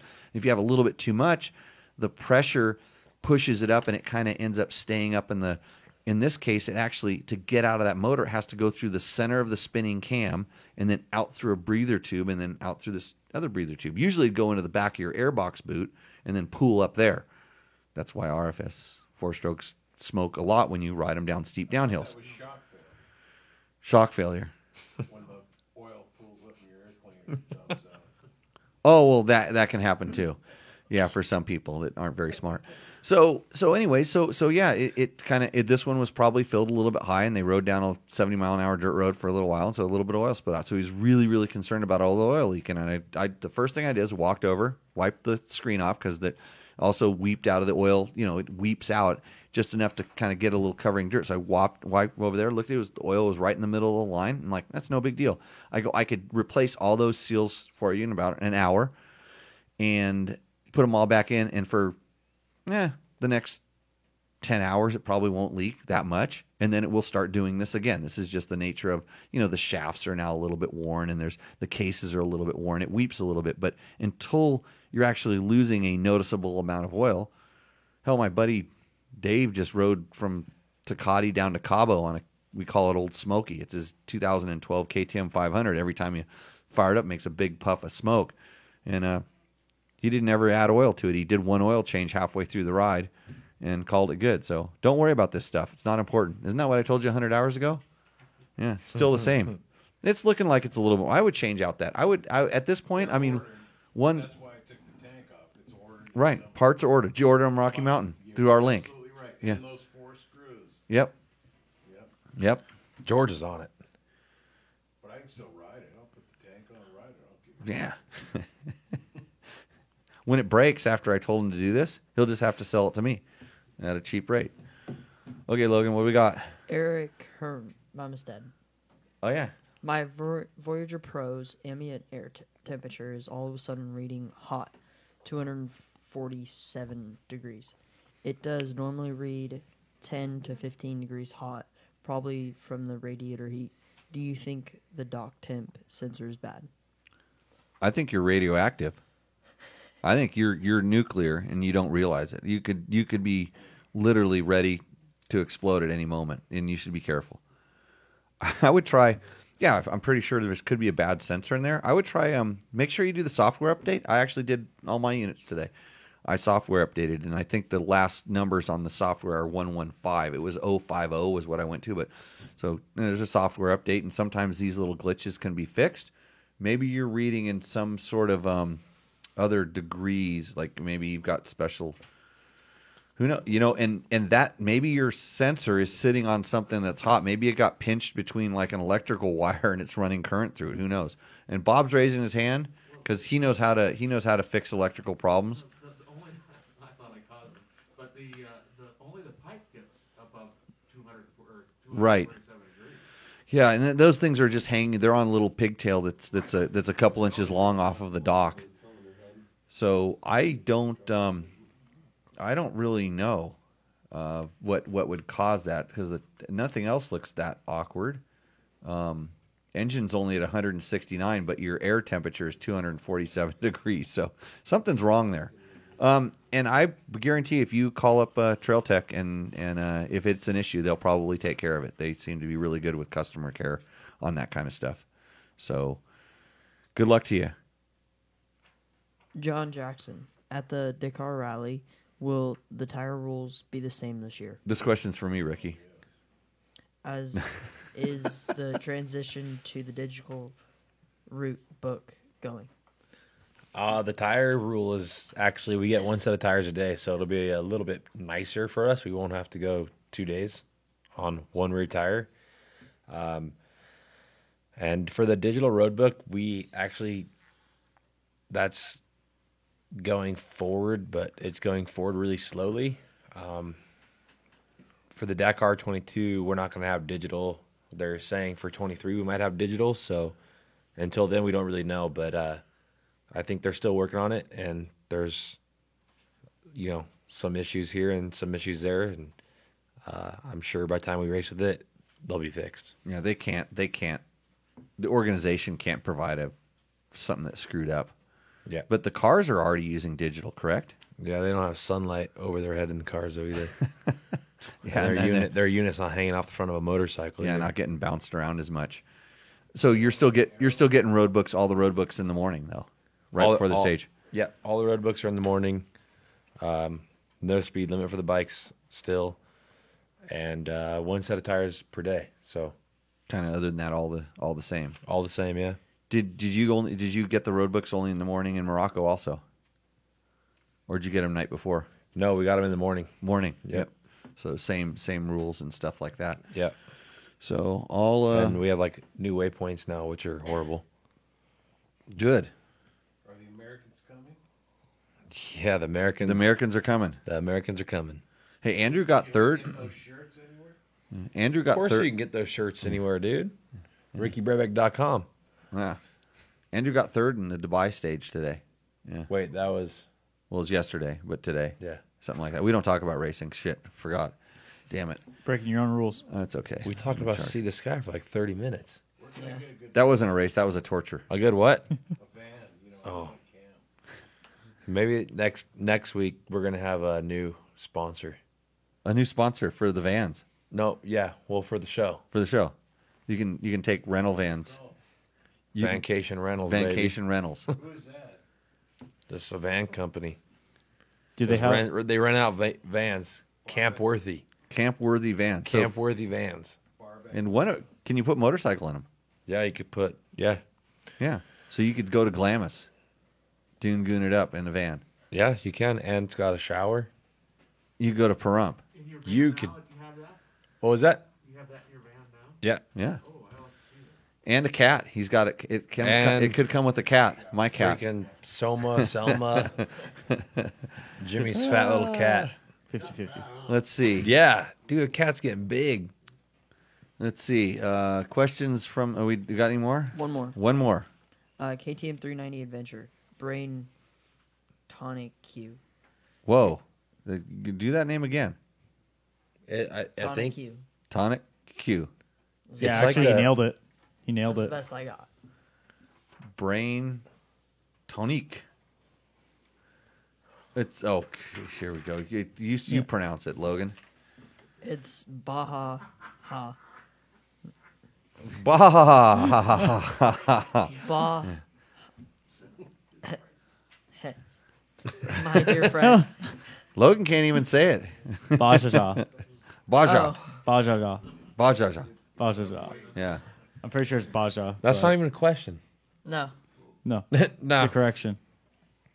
Yeah. Okay. I just saw in the chat, Kyler Stoker says, along the line of broken hub thinking, all new dirt bikes are so expensive, they're all pieces of POSs. Piles of sugar. Yeah. All too expensive. Yeah. Yeah. Rick has a good question. It's for Ricky. Rick Grom wants to know, is rally more mentally hard or physically hard for you, Ricky? We know navigation is tricky at speed, but do you ride hard like Baja, or is it more like Vegas to Reno style of riding, however many days it is? I'd say it's a mix. I'd say it's a mix between both Vegas, Reno, and Baja style. Baja, I mean, you could pre-run. So, if you could pre-run your race on race day, it better be pretty effing easy for you.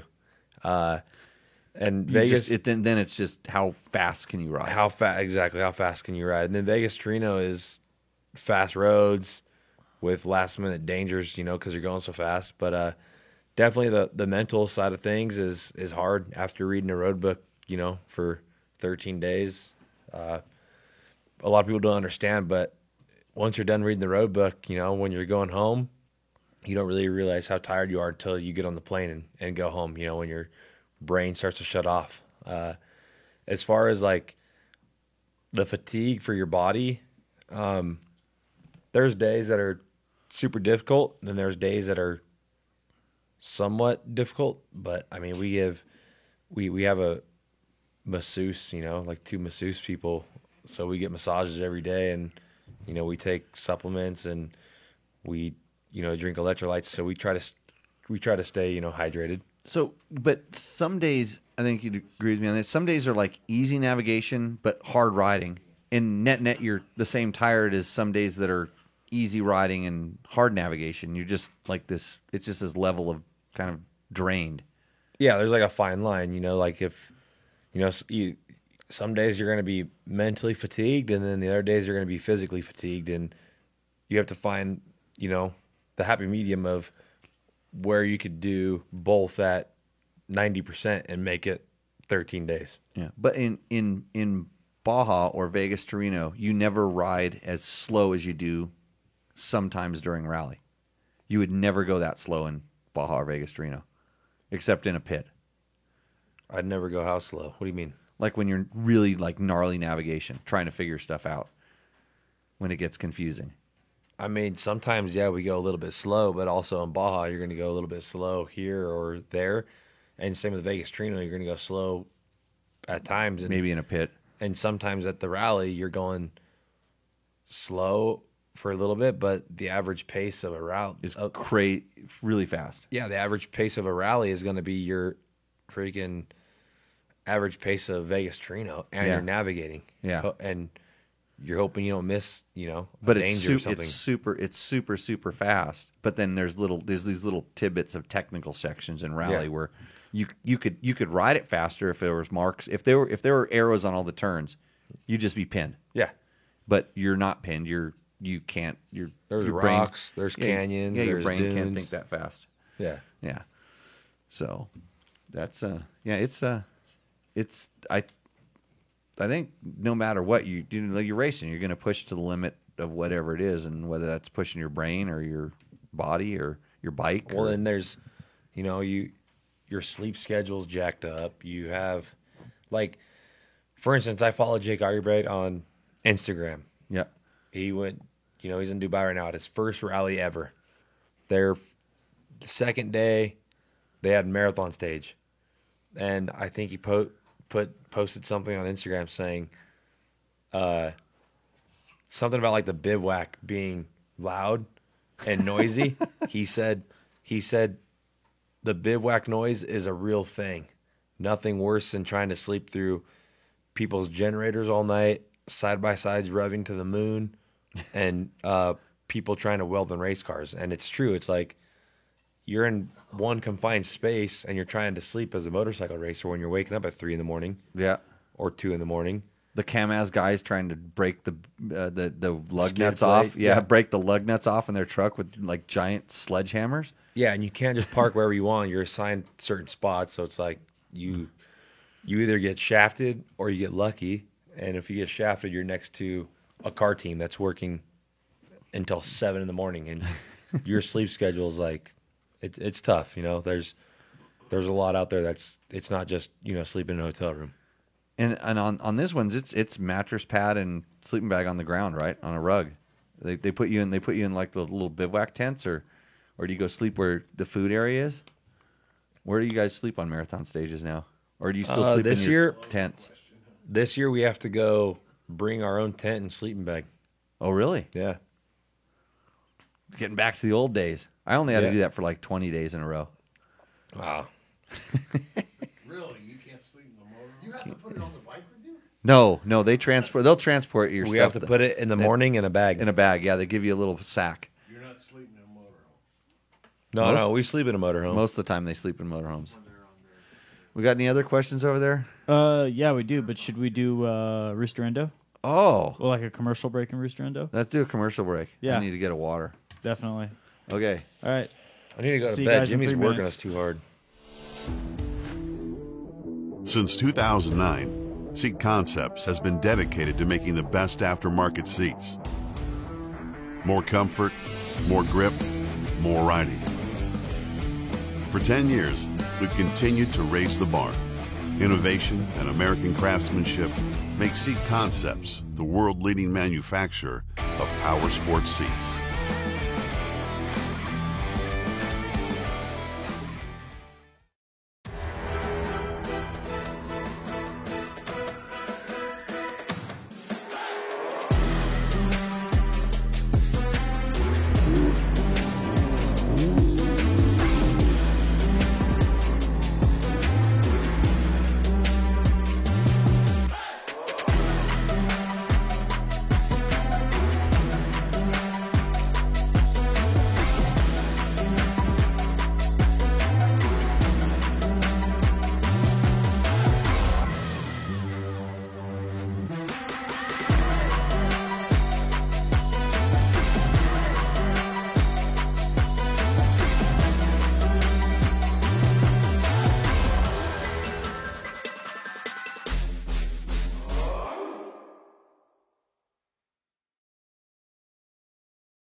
He's not lubricating himself, is he? I figured he was going to step in here. Oh, Oh, boy. We lost our co-hosts. Go find George. yeah. He's coming Yeah. back. George, soon enough. George, you're the co-host now. See you next week.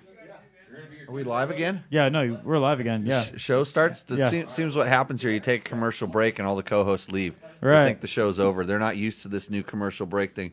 And we're in a, Hey George, roll in like a rock star like you did last week. We got to do a little episode of Roost or Endo, and of course your bike is not in this mix, so I feel a little safer now. I think he's got a check his show notes first before he hops on? Yeah, check the show notes. You fill your show notes up? Well, the good thing is George just has to walk back over to his crappy little motorhome. He's got parked in my crappy little lot next door. He's parked it on the flat track. I can't believe the flat track. Well, we don't even have the capability to water it right now. We're down a well. Did that get fixed today or not? Well, I'm not sure. I would have had it fixed a couple days ago, but You're not certified. I'm not sure that you want me to, and I know how if we Right. tip your cheese a little.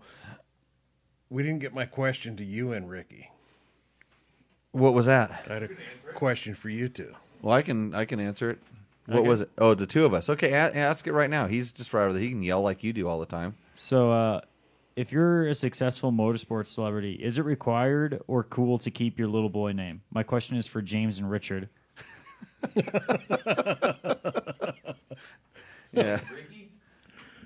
Yeah, that's the only place it works is in motorsports, NASCAR, whatever. To keep your little But- boy name? Yeah. Yeah, well, Jimmy, Ricky. Well, my dad was Jim, and I was Jimmy, and Was that GYM or JIM? JIM. Yeah, Okay. yeah. So I I So never. he was a James.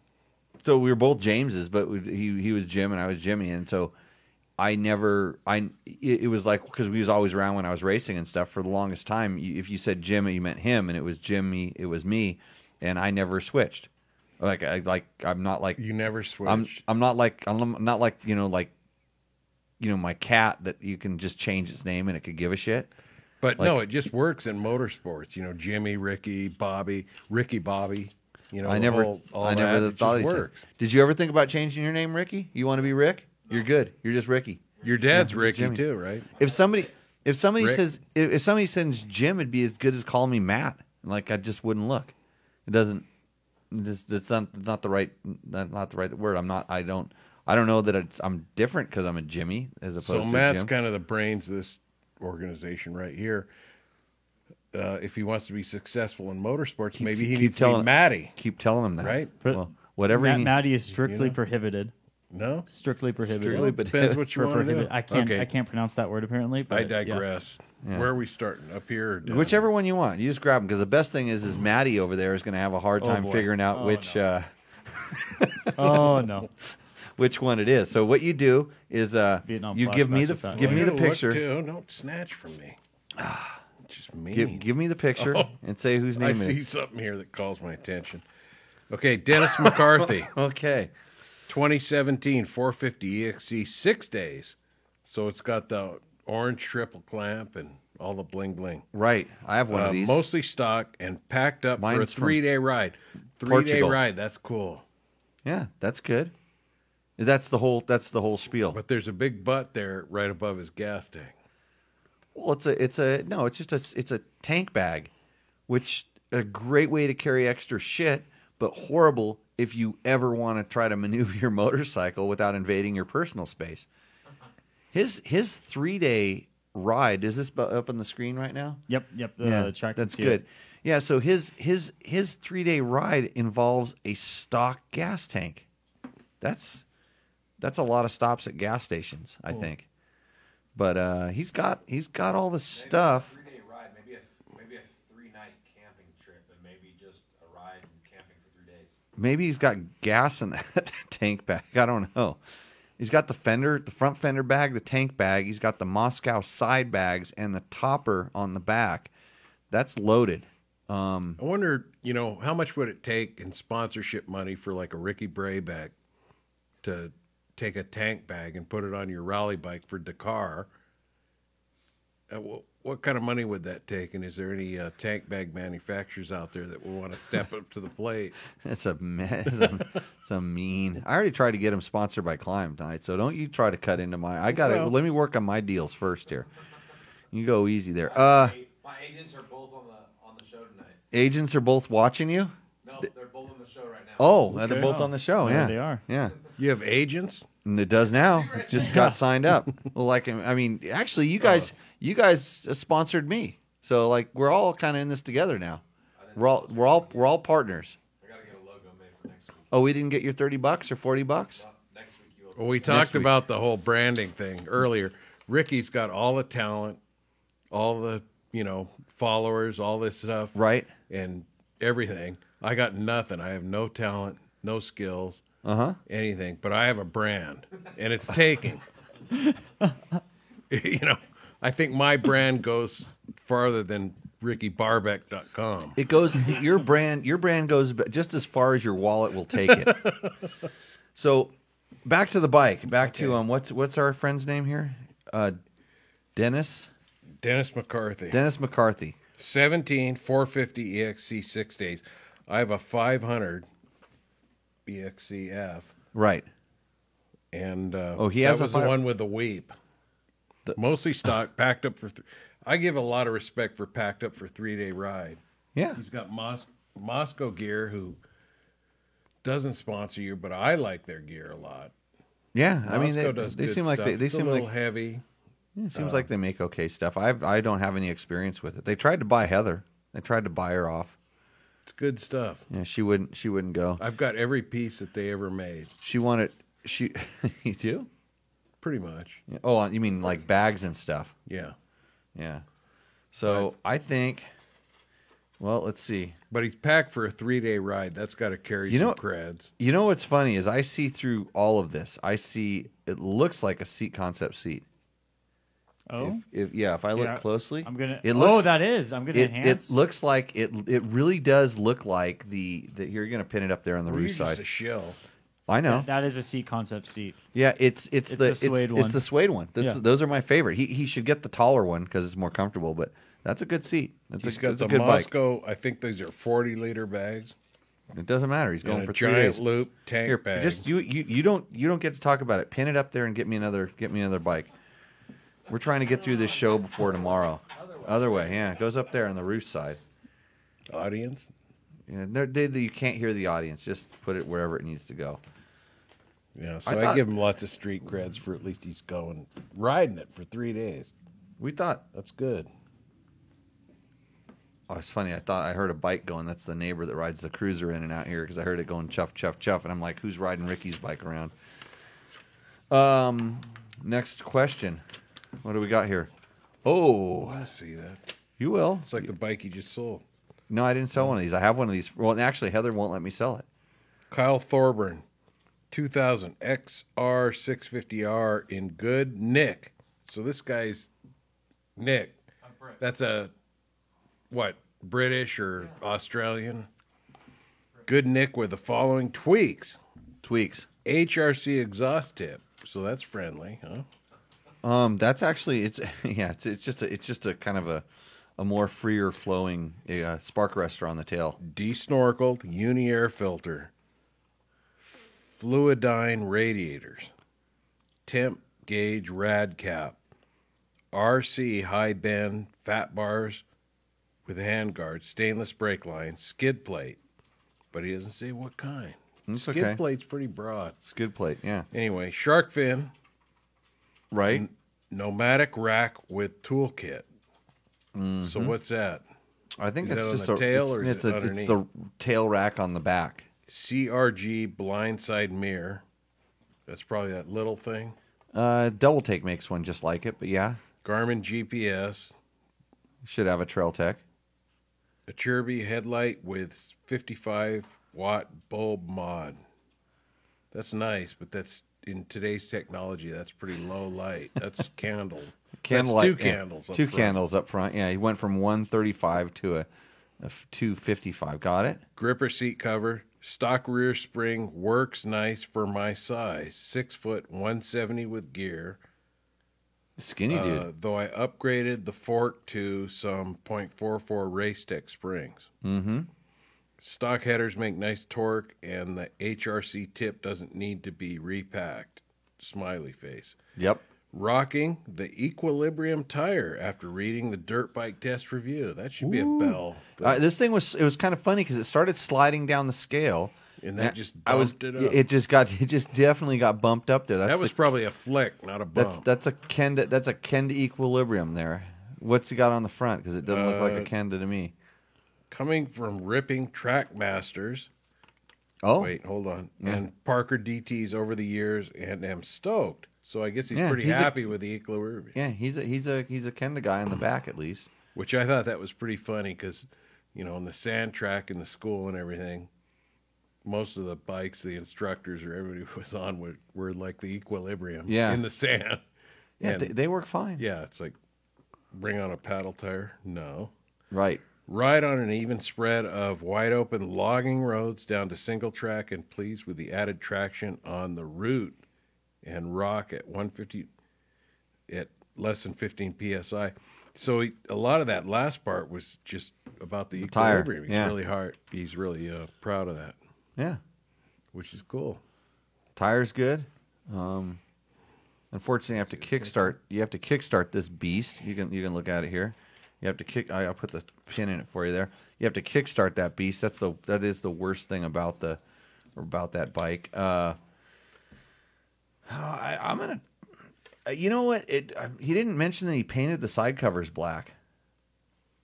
He painted the engine. Yeah, he painted the engine. Gave it a little dark look on it. I like that bike. That's a good bike. I think it's a little above the last one, isn't it?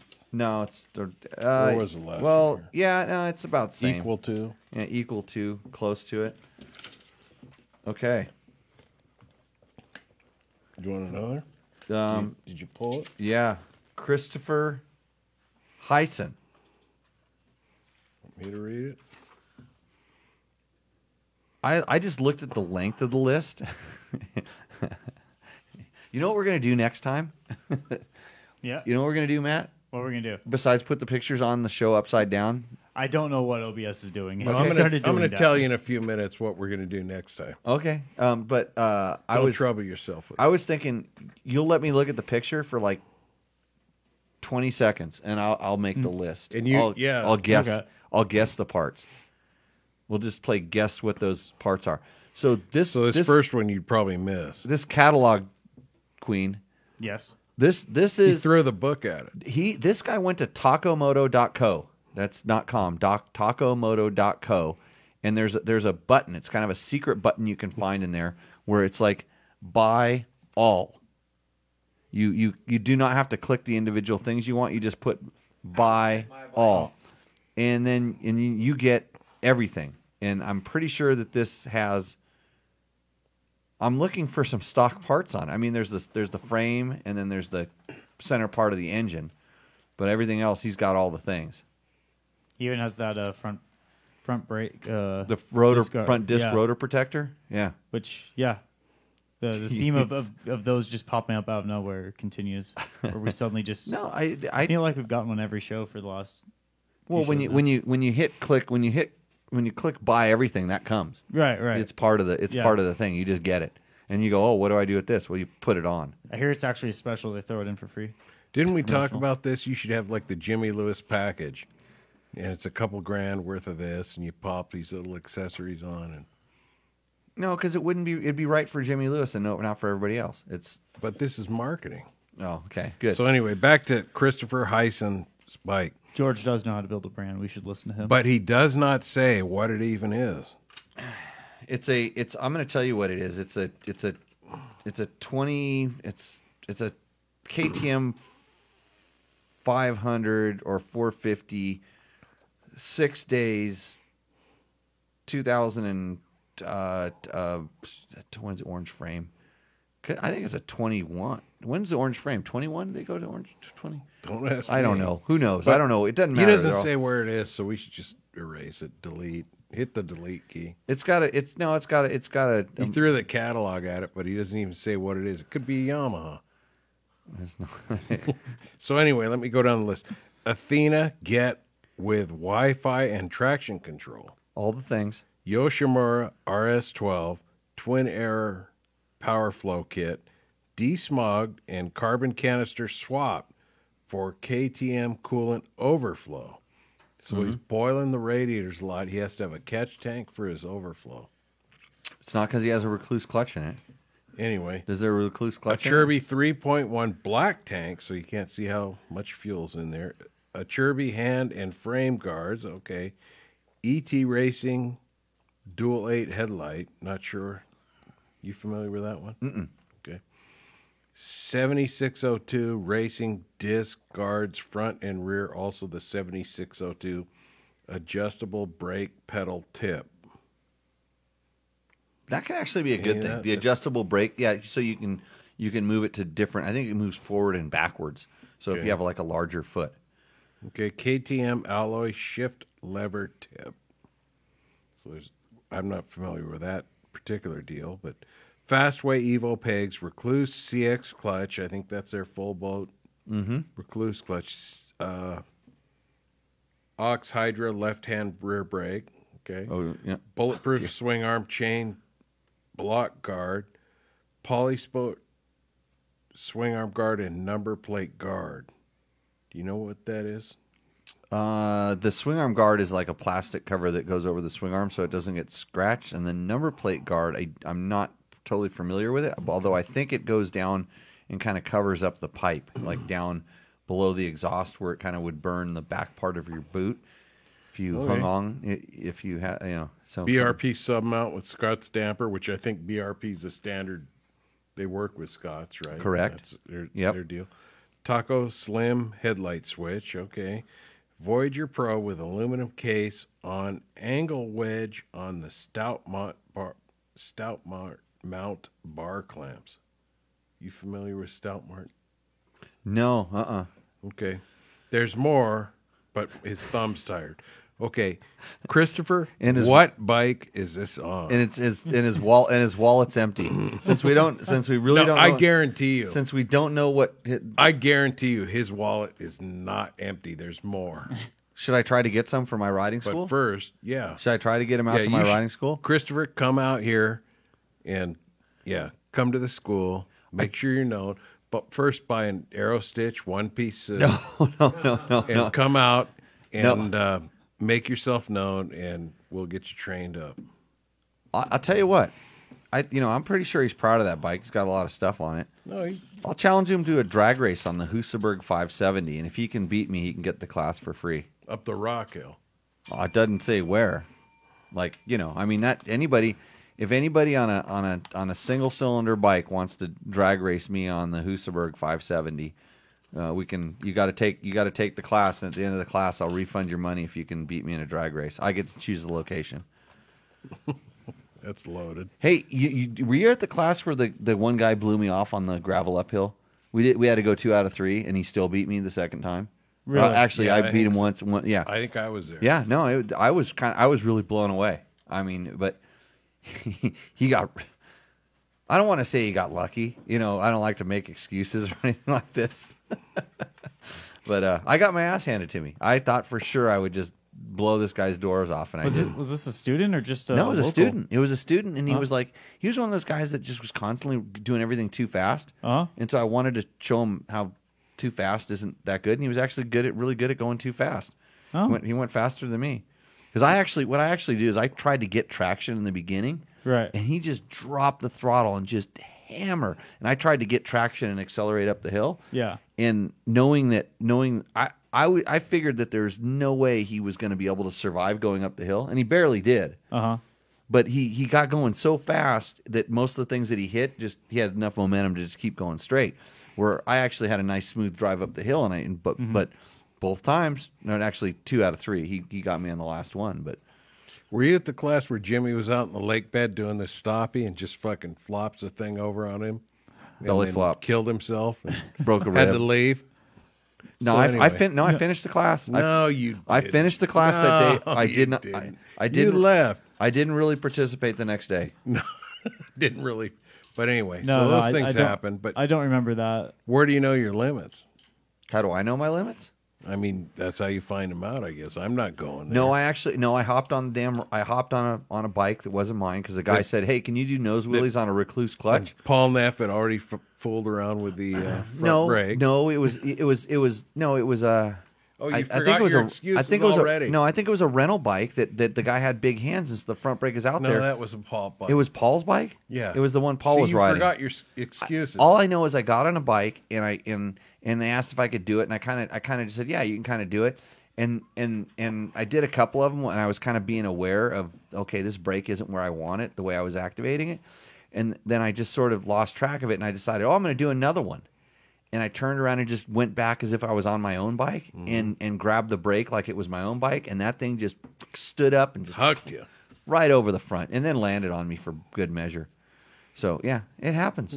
It happens. I do but I stupid will stuff say all this, the time. Nobody, braking. You're proud of your braking. Yes. But nobody has your clutch control. Yeah, they do. No. Yeah, I mean, there's a lot of people that do. No, they don't. Yeah. Anyway, Brandon Walsh, 2004 Honda CR250. Factory connection, 49 millimeter, A-kit forks, and rear shock. Tell us about that. You know anything about that? That's just he's got some high end suspension. They've got it's a lot of trick coatings, and is it better than stock for most guys? Not unless you get it valved for you. Let's assume for him it is. That's a nice setup. Those are good parts. Port job, high compression head, running 110 octane. Which with octane stuff, if it's not knocking, pre-detonating, do you really need a higher octane? No. There's this myth that I'll put the 110 and it's going to go faster. Is there anything? You're starting to sound like me. You're just beating up on everything this guy does to this guy's bike. I mean, hey, I'll tell you what. So octane for me changes the throttle response. It changes the way that the power delivery is, and I do not like higher octane fuels. I don't like the way that they make the bike respond. They get like kind of lean and kind of the throttle response gets really light. I like to call it light, but almost too responsive. And then I don't like the way they decelerate on the higher octane fuel. Because my school of thought from power mechanics, 7th grade, whatever, was if it wasn't spark knocking, you didn't need a higher octane. But then I learned later too. Was that on the Model A or the Model T? No, come on, man. But if you could advance the timing and put higher octane in there, and it with wouldn't with the points, you could really put some juice to the ground. Yeah. But basically, if you got a bike that's running fine at whatever 91 octane, and you throw 100 octane, there's nothing in there. Right? Piped, ported, and high compression cylinders. So anyway, he's good. That was a side deal. So anyway, he runs that. PC Works header with 304 Shorty. Yep. Who's 304 Shorty? That's a muffler. Okay. Yep. Core steel braided brake lines. Okay, I've heard different things about the brake feel. The braided brake lines don't expand. Mm-hmm. Usually a more solid feel. Yes. Okay. On most bikes that go to most bikes that cost down with rubber lines, I can feel it. Okay. Oversized disc in the front. Magura hydraulic clutch. ODI podium flight bars. You know anything about those? They're just different handlebars. Okay. Yeah. Some oversized pegs. Fine. I know I'm forgetting stuff, but looks like there's Ride Engineering triple clamps in this thing. I'm not sure, but it looks like he has. This bike really looks a lot like a. It's got some. It looks like it has like the hubs look like they're red. I can't really tell from the picture, but they look like they're red, like the factory hubs. This bike looks like a really nice bike. And what's his name? Brandon Walsh. So let me listen. And Brandon set his bike on a brick. This is a really nice motorcycle, and he stood it up on a brick. At least you could go get a milk crate. Hold on. Oh wait, the last two bullets. I thought we were done. I know I'm forgetting stuff, but not too bad for being old enough to have a driver's license. And then the last bullet is don't mind my pro-style bike stand. Nothing wrong with that. Okay, don't mind it. No, I won't mind it. Except it's so distracting. That's kind of a cool factor. It's so distracting from a. Well, I mean, so maybe he's all of his hard-earned pennies are put into his cherry bike, it's a really nice motorcycle, and then he put it on a brick, so it's like sits right in the middle. This is teeter-tottering on. I think the brick gets him like 2 inches. I get 2 inches more on the board or 2 inches off the ground. Try changing a tire on a brick. Hey Jimmy, what's holding up the Rooster Endo board right now? A brick. Yeah, but you can't see it. Yes, you can. can't- What's in the front? What's on the front? I don't know. I didn't set it up today. Yeah, there's a brick in the front. Right. Yep. Okay, here we go. We're moving on. Liam McConnell. Dude, you should see this So guy's this is mullet. good. Liam, is he on live now? I don't know. That would be cool. Hopefully, So it is. Liam, chiming in from Australia here. I had one of these bikes. I had a TT350, a Yamaha TT350. So bike in question is my old man's custom build. The base is a 96 TTR 250 with a 350 barrel kit in the UK. Oh, you know what's funny? This is the fifth. Don't interrupt I me. got to tell you Hey, a story. Wait, no. Go ahead. Don't interrupt you. This Go ahead. is the fifth one made, only one in Australia. Go ahead, Jimmy. I know I've just totally I sat there. I sat there and thought. I said I had a TT350, and then I looked at the motor and I noticed where the electric starter was, and then I'm like, wait a minute, my TT350 did not have an electric starter, and it started just like my whole brain goes like something's wrong. But go ahead, keep going. I want to reread the last part. Okay.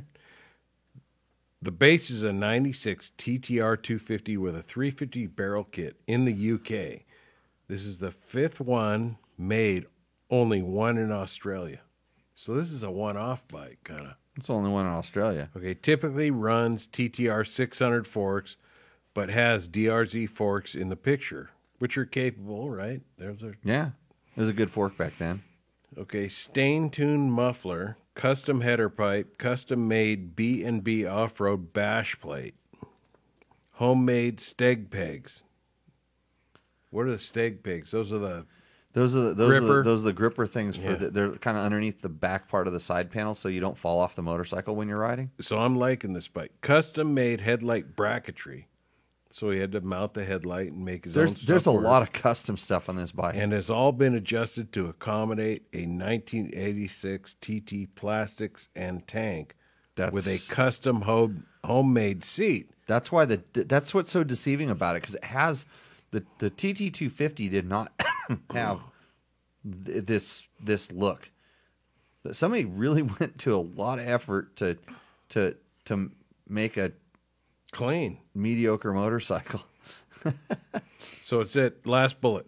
This was just before I tried to tackle a 24-hour race. Not a great idea. The week after Australia's second biggest desert race. So you did the second biggest desert race? Yep. Too? That's a pretty. This guy. Just the background gets him a third of this. You mean board. him hanging there with his mullet? Yeah, Dude, all that. That's a sweet mullet. Because Toby Price has a. He kind of has a mohawk or That's just his mohawk. That's more like I was too cheap to pay for the whole haircut. Kind of thing. Half, and the guy gives up. Yeah, that's good enough. Yeah, that's cool. I like this. I like the craftsmanship on this. This guy, like, that's a lot of work to make it. And I think there's a lot of cool factor in doing what you can with what you got or capable of or whatever. You know, there's a lot of us out there that just go, okay, we want this and that and the best that money can buy, but this is what I've been handed, and I'm going to. He's got he looks like he's got like double headlights on it, and they're all custom bracketry, and he's got the elephant hand guards to keep his hands warm because it's probably cold in Australia or something like that. I don't know. It's on the other side of the world. I've only been there once, so pretty good. It's a Rooster. Yeah, that's a good one. Okay, is that it? We out of right up here? We out of bikes? No. Off that away. Yeah, it's more just in the mediocre roost zone. It's in the I like him. Yeah, that's it. We got through that whole segment. Yep. Okay, so next week on Roosterendo, we talk about your bike. All you have to do is send it in, and Matt will pick it out, and then we'll put some facts about it. And Yep. Yeah. Well, I think there's some new things we want to introduce. Yeah, there are actually. There's new things. Yeah, there's so new we kinda things. You wanna don't know about this, Jimmy. Okay. Yeah, I don't know if we should run it by you, but No. kinda- So I'm going to introduce it right here. There we go. As So- as a new sponsor, I think it's your segment actually. Is a primary sponsor. Brought to you by George's Sticker. Yep. Yeah. And I would like to shorten my logo flash a little shorter. Anyway, I'd like to hear from the audience what they think about if you could send in a video clip of your question or maybe your rooster endo, just a where short one. you describe your own bike. And you send in a short video clip so we don't have to read through all your typos or, It sounds like you're trying to get rid of Logan. No. It really does. It sounds like No. you're like those are Logan's jobs is to read the questions, and now you want him to send their questions. No, we're in themselves. advancing it because Logan can pick them apart.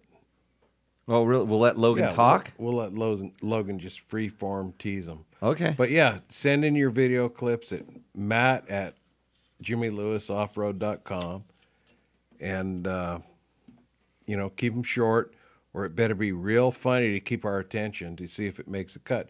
But the other part of it is you got to be live in case we got follow-up questions. Or you got to show like you didn't tell us what your bike was. You got to be in the chat and stuff Yeah, like you that. should be in well, the chat. if they don't answer the question, you'll just hit like a buzzer bell and just bzz, and next question. No, they won't even make it. Well, okay, Just yeah, because cut 'em. Matt already has enough to do over there. He's pretty No, he busy. doesn't. Oh, I can easily pull up 30-second clips. Okay, that's Yeah, right. Yeah, no, we so can do keep it. it to 30 or less. Yeah, make And of course, anything Unless that it's- would unless keep it's- our attention. unless it's interesting, then you can go to Yeah. a minute. Yeah. But you should be on here live so we can solicit, questions. Yeah, or follow-ups. We'll call Follow-ups. them or follow-ups. anything.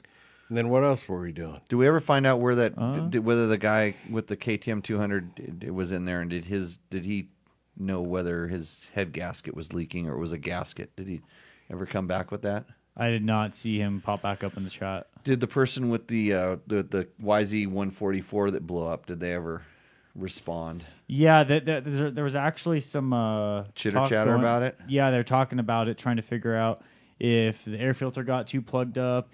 So like I said, I just right off the bat, we got hit with that one right off the bat, and I'm just going, okay, I'm not going to call him a person that didn't put the air filter on right. All the real easy stuff. I was looking for something like this is a perfectly running bike, because I actually bought a YZ 144 from 144 from a Jesse Ziegler that used to work with me at Dirt Rider, and we did this story on, what was it, $1,000 bike or something like that, and or I don't know, $1,500 bikes. I don't know. We bought, so I ended up buying his YZ 144 and an XR 400. So I got two bikes for the set price, and so it was a YZ 125, and I was out there having fun with it. It locked up. It kind of seized a rod going over a triple jump. So this is why I have experience with this kind of stuff. This is how I know these kind of things. It was running perfect. I rode it for a few hours, and it lost power probably a little more suddenly than the other guys. But yes. So anyway, I want to hear from our audience if that would be a good thing. Put a video clip up, send it in. Yes. You can also DM it to me on my Facebook or Instagram. Okay. So Okay. Anyway, yeah, we take Instagram questions. Do we get any Instagram questions? we did actually. Did they make the cut or? Just read them. How long do you want the show to be? Well, we're at 2 hours. It's and 9:13. Yeah. So Quick, everybody talk fast. We're trying to answer everybody's question. This is our job here. Okay. Cool. All right. So I'll just kind of go through them. So let's see. So this is from Ace Dovin 14. What advice would you give parents in regards to their kids racing? Golf Get carts. Your checkbook. Get your checkbook out. Get your checkbook. They should. They'd probably be better off if they raced golf carts in between trying to be golf heroes or something like that. Right. Well, No, it's. I mean, it depends on the kid. If that's what the kid really wants to do, and you can use the racing as a motivation to keep your kid in line. Good behavior. Generally, yes, good behavior, good grades. Just being a good stand-up person. Because in the racing, so there is the reward of earning the ability to go race. This is so you as a parent will get hopefully better results out of your kid because they want to, go racing, and that's a reward. In racing, they're going to learn a lot of things that you can't teach, and some of it is as simple as risk versus reward. You're probably going to tip over and get hurt, crash and get hurt, and you have to realize, okay, I don't like this, and it's not the best way to learn lessons, but it's effective. You're going to learn about competition. I did good, and you get a reward for doing that. And I did bad, and doesn't feel as good. So you want to do better, and maybe you have to work harder to do better. And these are kind of lessons that probably aren't very easily taught outside of some sort of a competitive thing. And then the cool thing with the motorcycles in reality is it can be really inexpensive in that you can. With this form of motorsport and this type of thing, the rider is so much more important than the bike until you get to a certain level, and that level is actually pretty high. So you don't have to spend a ton of money to be able to in a motorsport sense, to be able to do well at a high level, and then you can decide whether it's something you still want to pursue. And then these are good ways to learn life's lessons in a way that's perceived as kind of fun, as opposed to as long as the parent doesn't turn into a mini bike parent. And I think we all know what that is. I think so. My off-road stuff entered my life way kind of late. I mean, I had a dirt bike young, but no kind of racing or anything like that. Still don't. But the off-road thing, the community is pretty cool. Yes. When you introduce that. But as far as getting your kid into racing, I would look at it as any kind of professional sport. I mean, do you want your kid to be an NFL star? Do you want your kid to do this? No. If you think it's a career path, if you want be very cautious. If you want your kid to do it, that's not the right way to do it. If the kid wants to do it and you're, acceptable, agreeable to it, I think it's great. I would not look at it as a career path unless by some strange strike of luck, this is what this kid was sort of meant to do. I mean, Ricky's over here. It's interesting to say you didn't exactly have aspiration of being a professional motorcycle racer, did you? No. But you went and worked. You got to read the Ricky Brabeck story. Where's the best place to see your history? Where somebody did a couple. I know there's been a couple good stories on it. Actually, your video. YouTube, yeah. Yeah. So search Ricky's story, because and I didn't really run into Ricky until he was doing pretty good at a high level in the National Hare and Hounds, is where I kind of bumped into him and was like, oh, look at this guy. Where did he come from? Because it wasn't like a normal path. But and my take on it is you had to go out and get a real job and see what the real world was like, and then decided, I'm going to work really hard at this. Didn't you start as kind of a fat kid? Yeah. Yeah. Yeah. Kept working. Yep. And I realized I didn't like work anymore. Yeah. Didn't. I like riding motorcycles. Yep. He liked. I don't know if you can hear that. Can Yeah. you hear He basically said so he started working and didn't like working and wanted wanted to to ride ride motorcycles, and now he's making a living out. Yeah. But be careful, because you got to watch where will you end up. George just gave me a pat on the back. Yeah. Yeah. So it's I think it worked for me. That was what I wanted to do. I wanted to race my dirt bike, and I managed to, take it to places. And I don't think I was any extra gifted. I probably had the same gifts for playing soccer, but you could be a little league mom or dad that's just screaming at all the coaches and doing all that. And it's the same kind of thing at little league level as you are in dirt bike. Yeah. If he wants to do it, he's going to do it, and support him. I don't know. As long I'm as not a parent, but don't get too deep and just fund his success. No, they always got to work for it, and then that makes it more valuable when they do earn it. It wasn't given to them. You have to earn it, but it's like if that's their dream and their ambition, then make them work for it. But you can't.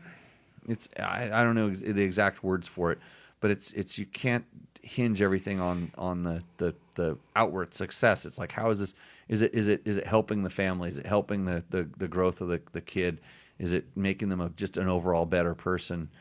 and that's what I would do. And that's the advice from 100 and something years here of non-parenting experience. Yeah, I don't have any. Because of this question, this is why I don't have any kids.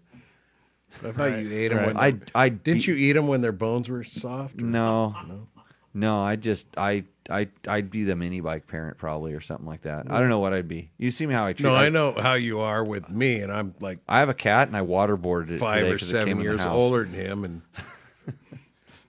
So Go okay, ahead. next question. Okay, so from MX Hideout, what's one thing you've learned that you wish you knew about riding off road 10 years ago?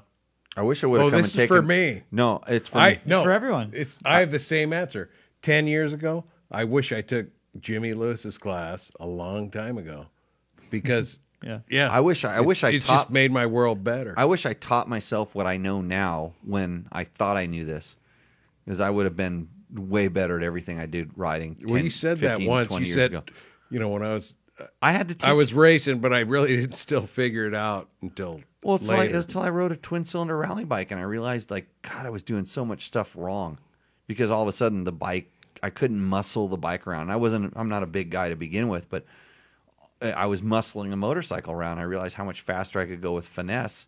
And when I got off the rally bike and got on a small bike, and I'm like, wow, these muscles really work. Boy, if I didn't have to use them, I could go even faster. And well, so yeah. come take my class. You'll find out. No, and that there's a lot to that, and I even talked about that. www.jimmylewisoffroad.com. We have classes coming up on November 20th. We have a 2-day class out here in Pahrump, and I promise you will learn at least 30% of the stuff I teach, and you'll wonder why you didn't know that 30%, and then you'll want to come back and figure out what the other 70% was.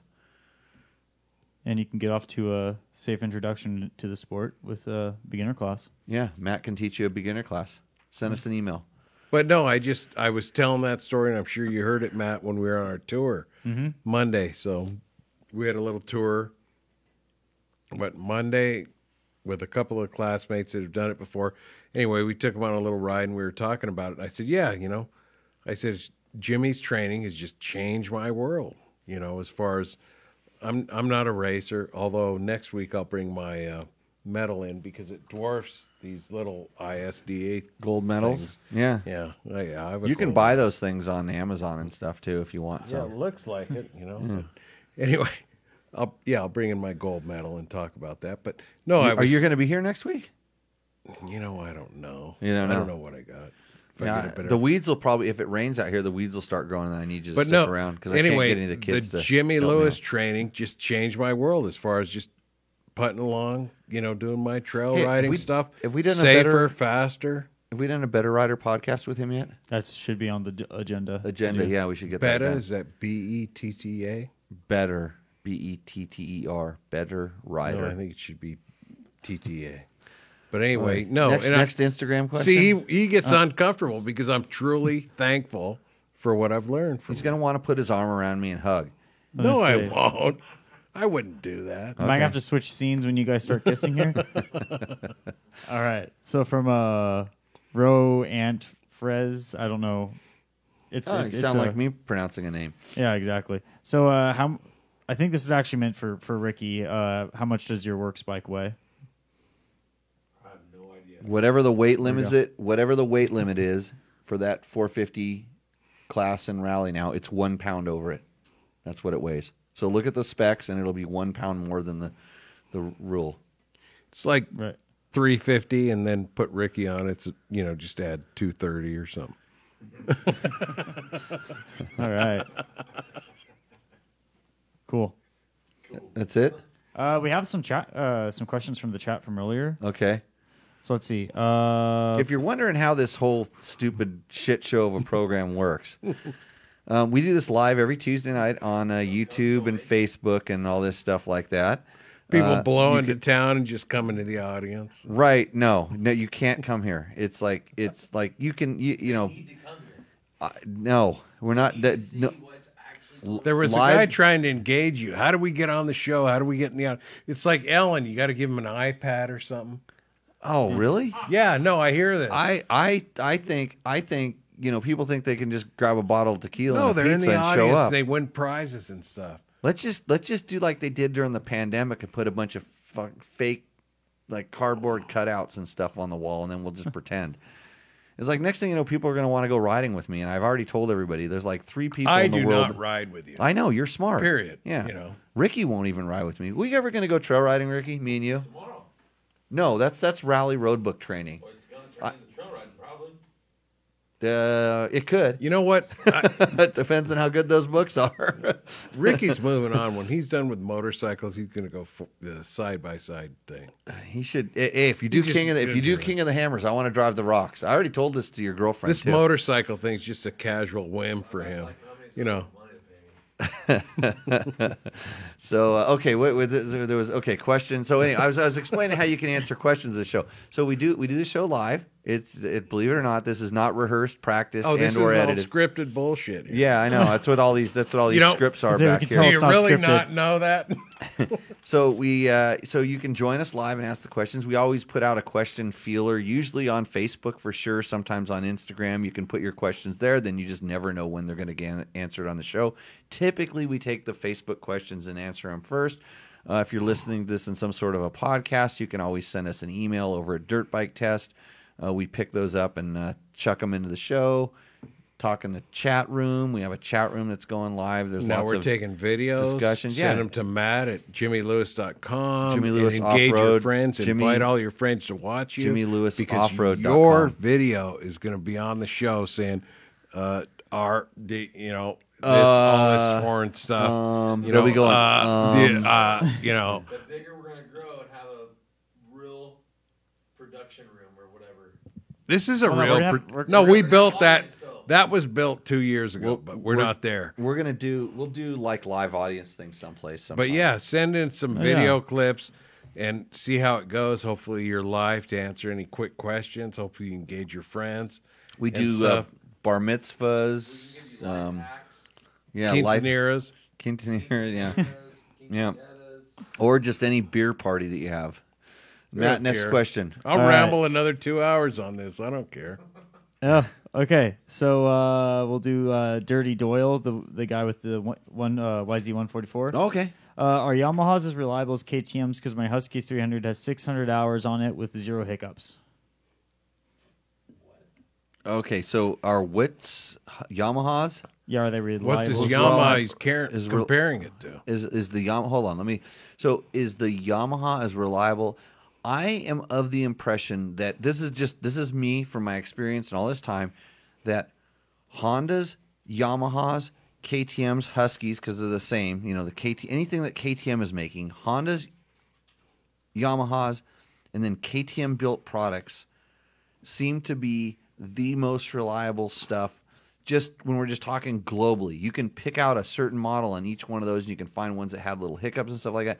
But I found those to be the kind of the best quality, the build just of the parts and stuff like that. And I've always said that. You can go back and check. For as long as I've been riding motorcycles, I've noticed this kind of stuff. Then there's like this second tier, and it's just a tick off to where you've got your Kawasaki's and Suzuki's that are maybe just you're gonna find like maybe the fastener quality isn't as high, and sometimes the plastic isn't as robust. Just little things like that, and then some of the other brands, like I'm trying to think of when brands get kind of hot potatoed around and different things like that, they get kind of interesting. Betas have been actually pretty good. I've had good luck with betas, but I don't think it's on the same kind of quality tier as the Hondas, Yamahas, and KTM products. But so out of the two he's asking about, they're both really good, and yeah, I haven't had any problems to speak of with any of them. I mean, how many 300 to 500 hour to 700 hour KTMs and Hondas are in that fleet that we keep running? A lot. So, okay. All right, next question. We already did that one. Van Larson, 2021 KTM 690R Enduro, Rooster Endo. Best Thanks bike ever. Perfect. Wait, 2021 what? Was he was KTM what? he was going to submit a Rooster Endo without a picture? I think he's just wondering if you think they're good or bad bikes. I guess I'm part of the KTM 690 hate club in general, because it's kind of like that guy's TTR that we just went over. It's like a really good mediocre bike. I hope you're asking me that in an adventure bike sense. Like once you go into an adventure bike, it's a little bit better than if you're actually trying to ride that thing around as a dirt bike. Just get a KTM 500. And I think though your hate for that bike is maybe it could turn into the best bike because it's just right in the middle. it's not. Well, you know, you it's remember how I right hopped on that one doing the demo? I hopped on that Oh guy's yeah, bike. he's And texted me it 20 times now. he wants to know what I really meant. Yeah, When his the when clutch. his handlebars were loose and his clutch was like He's faded. got and- that all fixed. He did. Was I right about any of the stuff I told you, or him, or whatever? No, but he fixed it all. I was wrong. Okay. No, you're right. So KTM 690 just bzz, sorry. Well, it's just I don't know, but why? You know, it's in the middle. It's not really a dirt bike. It's not really an adventure bike. But if you wanted a single cylinder bike It's got one of the best single cylinder motors ever ride, built you know, around. across country on the freeway and all that, probably not a bad KLR deal. 650. Over the KTM? Yep. Really? Yep. Why? Because it's the best adventure bike ever made. Well, just I thought that was because the EPM, the Roaches, and the KLR 650s will be the only thing living after the nuclear yeah. apocalypse or whatever. Okay. But really? Ready for more questions? Yes. So I'm going to kind of skim through some of the less interesting ones. Kyle McCoy, if the Dakar Rally was 4 weeks long and only in Africa, would Jimmy beat Ricky? Yes. What, in my prime? Yes. Now? Sure. No way. Sure. But let's make it more interesting. If you Your and Ricky, prime if versus you and right Ricky now. were racing, I'd try right now to get in Ricky's head.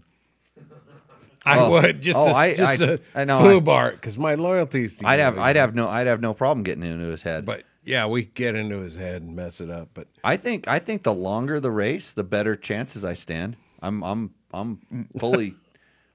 Yeah, so 4 weeks only in Africa. Yeah, I mean it doesn't matter where it's at. Once Okay. you start talking about time, the longer and the harder it is, the better I'll do. you crack me up. Right. You're what, 54, 55 now? Something like that. Yeah. I don't know. Ask Heather. She's just. I remember a couple my of those. 16-year-old girlfriend who feels just seems got a like she just got a Ferrari. That one. I Yeah. mean, my wife. Yeah. A couple of those early trainings, Jimmy coming all beat up. Those guys are fast. Kendall and Ricky and them. But anyway. I'll outlast him. So, I actually outlast. Ricky forgot to eat some days, and then I'd just be laughing at him Well, at the yeah, end of the that's- day. He's like, that's you, why you I say remember that? Well, you- actually, you I could I beat quit him. some of those days You too. could beat him if I got in his head and we screwed with his nutrition a little, made him sleep in Megla's toxic gas chamber. rat-infested gas chamber. You sleep outside. Yeah, you might be able to. Yeah. Victor wants to know if I'm drinking water. I was. That's all George has been drinking. Yeah. Just water. So Cameron Harris, hey Jimmy, you briefly mentioned factory guys going deep into testing different linkages last week. I have a Stillwell linkage guard that has adjustable dog bone length, longer equals higher speed stability, and shorter equals better cornering. I've also noticed that KTM 4-strokes and 2-strokes, as well as MX versus off-road bikes, have different knuckle lengths for the exact same WP shock, maybe different valving over the years. Could you go into a bit of detail on the effect that dog bone and knuckles have on suspension characteristics? So you know what? Me, Mr. I don't know anything. Right. But what I was hearing in there is he's talking shorter length, so higher in the back, right? Pulls it up. higher yeah. in the back. Fork is more sharper, so it steers quicker. We're talking about just the actual length of the ride at a neutral position, but the shorter and longer. It's a series of pivot points that move, and when you change the length of the rod, it not only changes typically where the bike sits. You usually have to adjust the spring preload as well to get the bike, because if you just change the length, it like I said, it jacks it up or down, but then you want a certain height. But it also changes the leverage ratio on the way it activates the shock. And so it depends on where the center point of the linkage is. In other words, like whether it's over center or under center, so that it could be flatter in the beginning and ramp up and become more progressive, or it could be more progressive in the beginning. And so easy there, George. George must be drinking water that upsets his throat. Yeah. No, it's So Rebel water.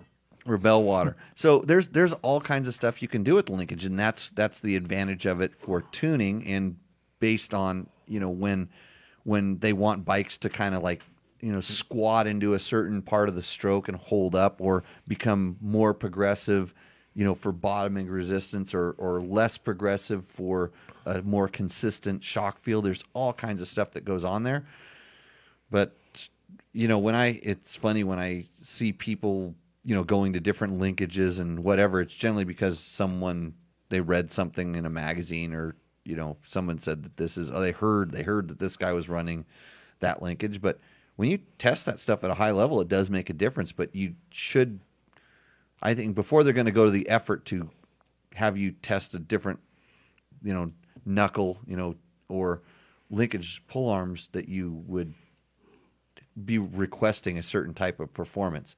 So until you can ask for I want my shock to do this, or I want my fork to this, and it's beyond the capabilities of what the valving's going to do, then. So, I was going to ask Ricky. How about the flex characteristics of different swing arms? And where the sprocket is in relationship to the swing arm pivot, yeah, all that, yeah. There's a lot of stuff drilling holes in your engine mounts, or buying different engine mounts. So Ricky's doing suspension testing, right? It's coming up next week. Yeah. So I'm curious. Hey, if you keep it up, you're going to scare him away, and he won't come back and guest host next week. We still got a bunch of viewers. Yeah, we're actually holding on. We're holding on. Ricky, you should come over here. Oh. I'm just curious. What are you looking for? And so, who in the audience wants to see Ricky come up? Send us some thumbs up. He's like every factory rider. This is what Ricky's like. Every factory rider, he wants his bike to just kick everybody else's bike's ass, and so he's going to work on testing it, because he knows that he can get there. He knows. He knows what he wants. He knows after what makes it feel right. He knows after he's done, it's going to be 10% faster, and everybody else is going to suffer. So that's it's not going right? to be 10% faster. It's going to be like 0.2% faster. No, 10% is all he's going to make it up. That's all they shoot for. And then get gassed at Megla's place. But no, I'm just curious what in suspensions testing, what are you looking for? What do you want? I mean, you want it just to be smooth. Your side by side, which I know is your next transition. We're not giving away any of the secrets. He knows exactly. Well, no, those aren't secrets. They are. They are, because it's funny, because it's like when a guy is at the top of the game, everybody knows, like, what's he doing? What's he doing? That's what I know. We can play on that, and he can give misinformation now. Oh yeah, okay. Let's come over here and let's talk about it. Oh yeah, I want this. I want my front end to just be down digging in that sand, or whatever. It's and I thought you were going to sleep. By the way, I'm trying to do what you guys are. But you're sitting there. We just engaged you so much, you just can't let go. It's really so it at the level that these guys are at, what they're doing doesn't make sense to what a regular person is asking for. Well, I know, but that's sells shit, because they all want the Ricky Brabeck fucking suspension. And, I don't... Go to tacomoto.com and you can get all that shit. Yeah, you just push a button. No, you go to Rocky Mountain MCATV and you go through the link that we have, and then it comes at a... Rocky Mountain, in a day. And I just ordered a bunch of shit on Rocky Mountain. It wasn't shit. It was good parts that you needed, like those bolts so your head wouldn't leak. It's not my head. But yeah, I ordered all that, and I didn't go through Jimmy Lewis. I don't know. I'm sorry. I failed you. Okay, what is the next question, Matt? Okay. Trevor Hunter, can George send me some more stickers? If you're going to ask, I don't think you're worthy. He's the best. He's the best in the Desert Champion. He beat Ricky Brabeck. Trevor did. Ricky Brabeck is not the best in the Desert Champion, but Trevor Hunter and his buddy Hayden Hines are. Yeah, Trevor, you hook up find me. I'll give you whatever stickers you want. I just didn't bring them on this trip. George, you could start your own race team with those stickers. Hey, if you had a Shopify and just those stickers, people would Just Well, Shopify. we just talked. I'm gonna market this thing. I have a brand, but no product or ability or talent or anything to sell. Hey, that's what 100% used to be, right? Yeah, 100% was a sticker for a long time. They made Yeah. stickers, and they made these front brake cable stiffeners. So it was a piece that you put over your front brake. This is what I remember it being back in like the early 80s. It was a cable stiffener, so your cable wouldn't get all floppy when they first started having disc brakes and even drum brakes back in the day. So your cable wouldn't go into your wheel and stuff like that. So that was Are we one of going the to do things. like a 24-hour? A fourth hour of this show? Let's No. do a 24-hour. Come on. Well, we're only 20 minutes away from 3 hours, so Really? We can do 3. yeah, it's 9:40. George is getting excited. I know. No, I'm not. Okay. Okay, but I'm good. Let's see. So San Felipe Bob, Magic Danny Hamill rear shock. I rode that rear shock. It was freaking horrible. So not Magic. What was the Or deal? is it- For, is like- for Danny Hamill, it was magic. For me, it was Explain the- yourself. So His so, bike's right here in what's the town here? Henderson? South of Boulder City. That's where his dad lives. no. Isn't his race bike in the Oh, in Herb's the- place? Oh, it might be in one of the It might be at one The of the hotel casinos right there. down there south of Good Springs. Yeah. At the Gene or something like that. Yeah. Yeah. I know they had a motorsports thing display there. So yeah, it might be down there. I rode both. I was his partner on a KTM, and he had it was through Bones at Pro Circuit. He had a very, very unique shock setup that was frankly horrifying for me to ride. And so we, because we were going to be teammates and I didn't want to ride his bike because it was going to kill me, we actually tried to come to some sort of compromise, and there was no way that we were ever going to even get close to something. So it just got to the point where Compromise with Jimmy. I did, because he was way faster than me. I was like, my job was just to get on the bike and not crash it and bring it back to him. And so if we changed that bike to make it work for me at all, it was going to compromise him being able to go to the speed that he was going, and that's what we needed. And so I just would suffer with it, and it didn't go down, and it went up really fast because I wasn't as big as heavy as Danny was. I couldn't twist the throttle like Danny did, so I couldn't get the shock to go down. And when it did go down, it rebounded way too quick for me, and so I usually crashed it, and then we'd lose the race. So it was my fault. So suspension, squid riders. What do you tell them? Leave the bike stock, set the sag. But what about playing with it if you're on a Ripley road or whatever? Well, generally they Set the sag generally they and never fool with it. Generally they never set the sag, and then they never check their tire pressure. And if they do have the tire pressure, they think like 22 is the right on a dirt bike when they should be down 14, like at the max. So do the simple things first. Bleed the air out of your forks. Make sure that your forks aren't bound so your suspension goes up and down. These are the things that I'd say 80% of the time I ever run into, ordinary people that ask logical questions about, hey, my suspension doesn't work. And then I can just point, like, when I was standing there in the class this weekend and we looked at the guy's bike and I said, yeah, do you want those fork lug bolts on your bike, or are you doing that for lightweight, So, and then we found out the axles weren't tight anyway, so it was even worse. But this kind of stuff happens. So it's a lot of times there's not some like, oh, I got to take it off and send it to the suspension guy. When everything else is set up the way it's supposed to be, and generally your manual is a really good baseline to set the clickers to stock, and then if your bike's more than 20 hours, 30 hours old, get the suspension serviced. Put it back on. Make sure that everything's moving, working like it's supposed to. So that was pretty funny because once I remember this, That was a nugget, Matt.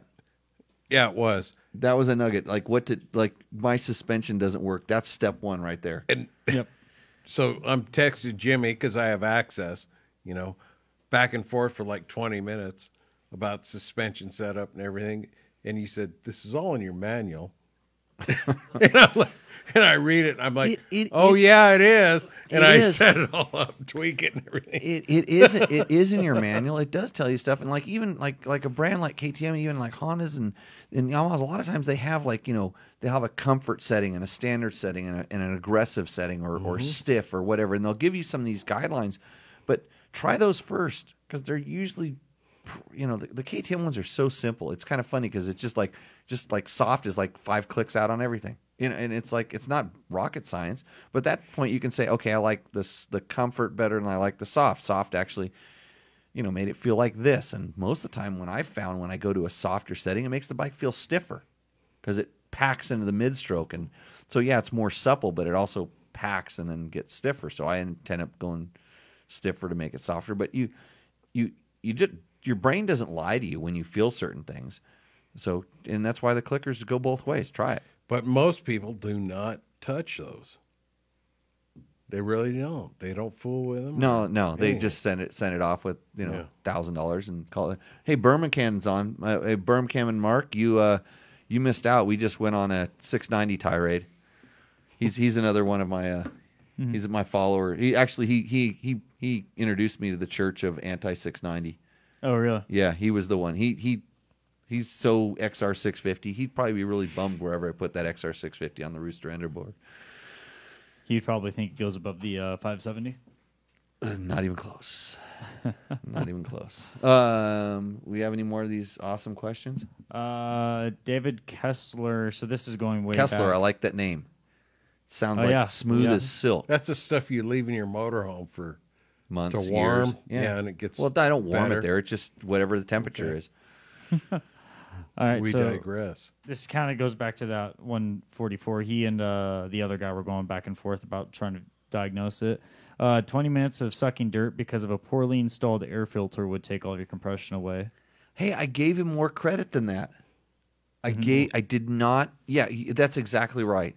But I just said, okay, I'm going to give this guy more credit than misinstalled air filter or, not mixing the oil properly or any of the I'm giving the basics. I'm giving the viewers of this show and the people that ask questions more credit than they deserve. I ordinarily would. Okay, next question. So hey, Matt, I can't remember if I asked this one good. before. And the pull-up bar is right over that It's door. okay. Hey, I'll do my pull-ups. I'm like you. I haven't seen you do your pull-ups. I yet. did one today. Logan called You have him so out. you. I think you might have like 100 more. Oh, sure. Yeah. It's on a catch-up, but I'm still recovering from something. Right. Like how big my belly is and the fact that it's hard to pull myself up. It's okay. You should do a half marathon this Sunday. I might do it. Yeah. And if it's longer than a half marathon, I kick your ass. Next question, please. All right. So I don't think I asked this one before, but this guy did ask one. So Ryan 666 again. He's asking, should you go with the manufacturer recommendation oil or a different oil? In a what? In just whatever, just general. This is Chris Real stuff. No, what? So, we got to do a Jimmy list of first most important. So with oil, have oil in it. Right.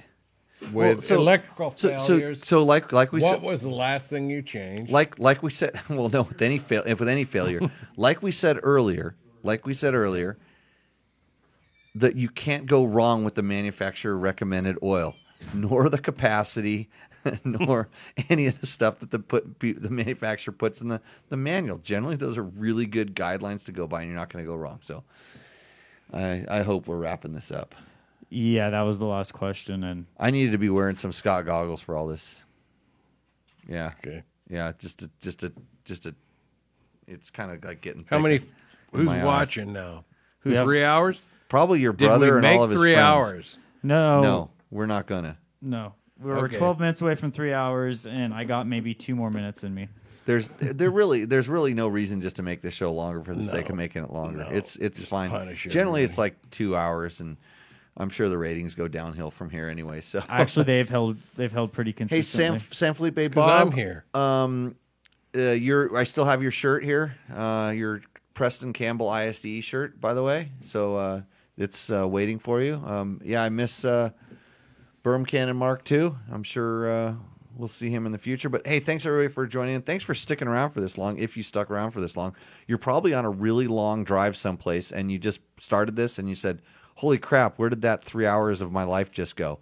It's gone. You never get it back. And if you weren't driving, you're never getting it back, and I'm sorry. So with that, we will see you out in the trail, and cheers, buddy. See ya. See ya.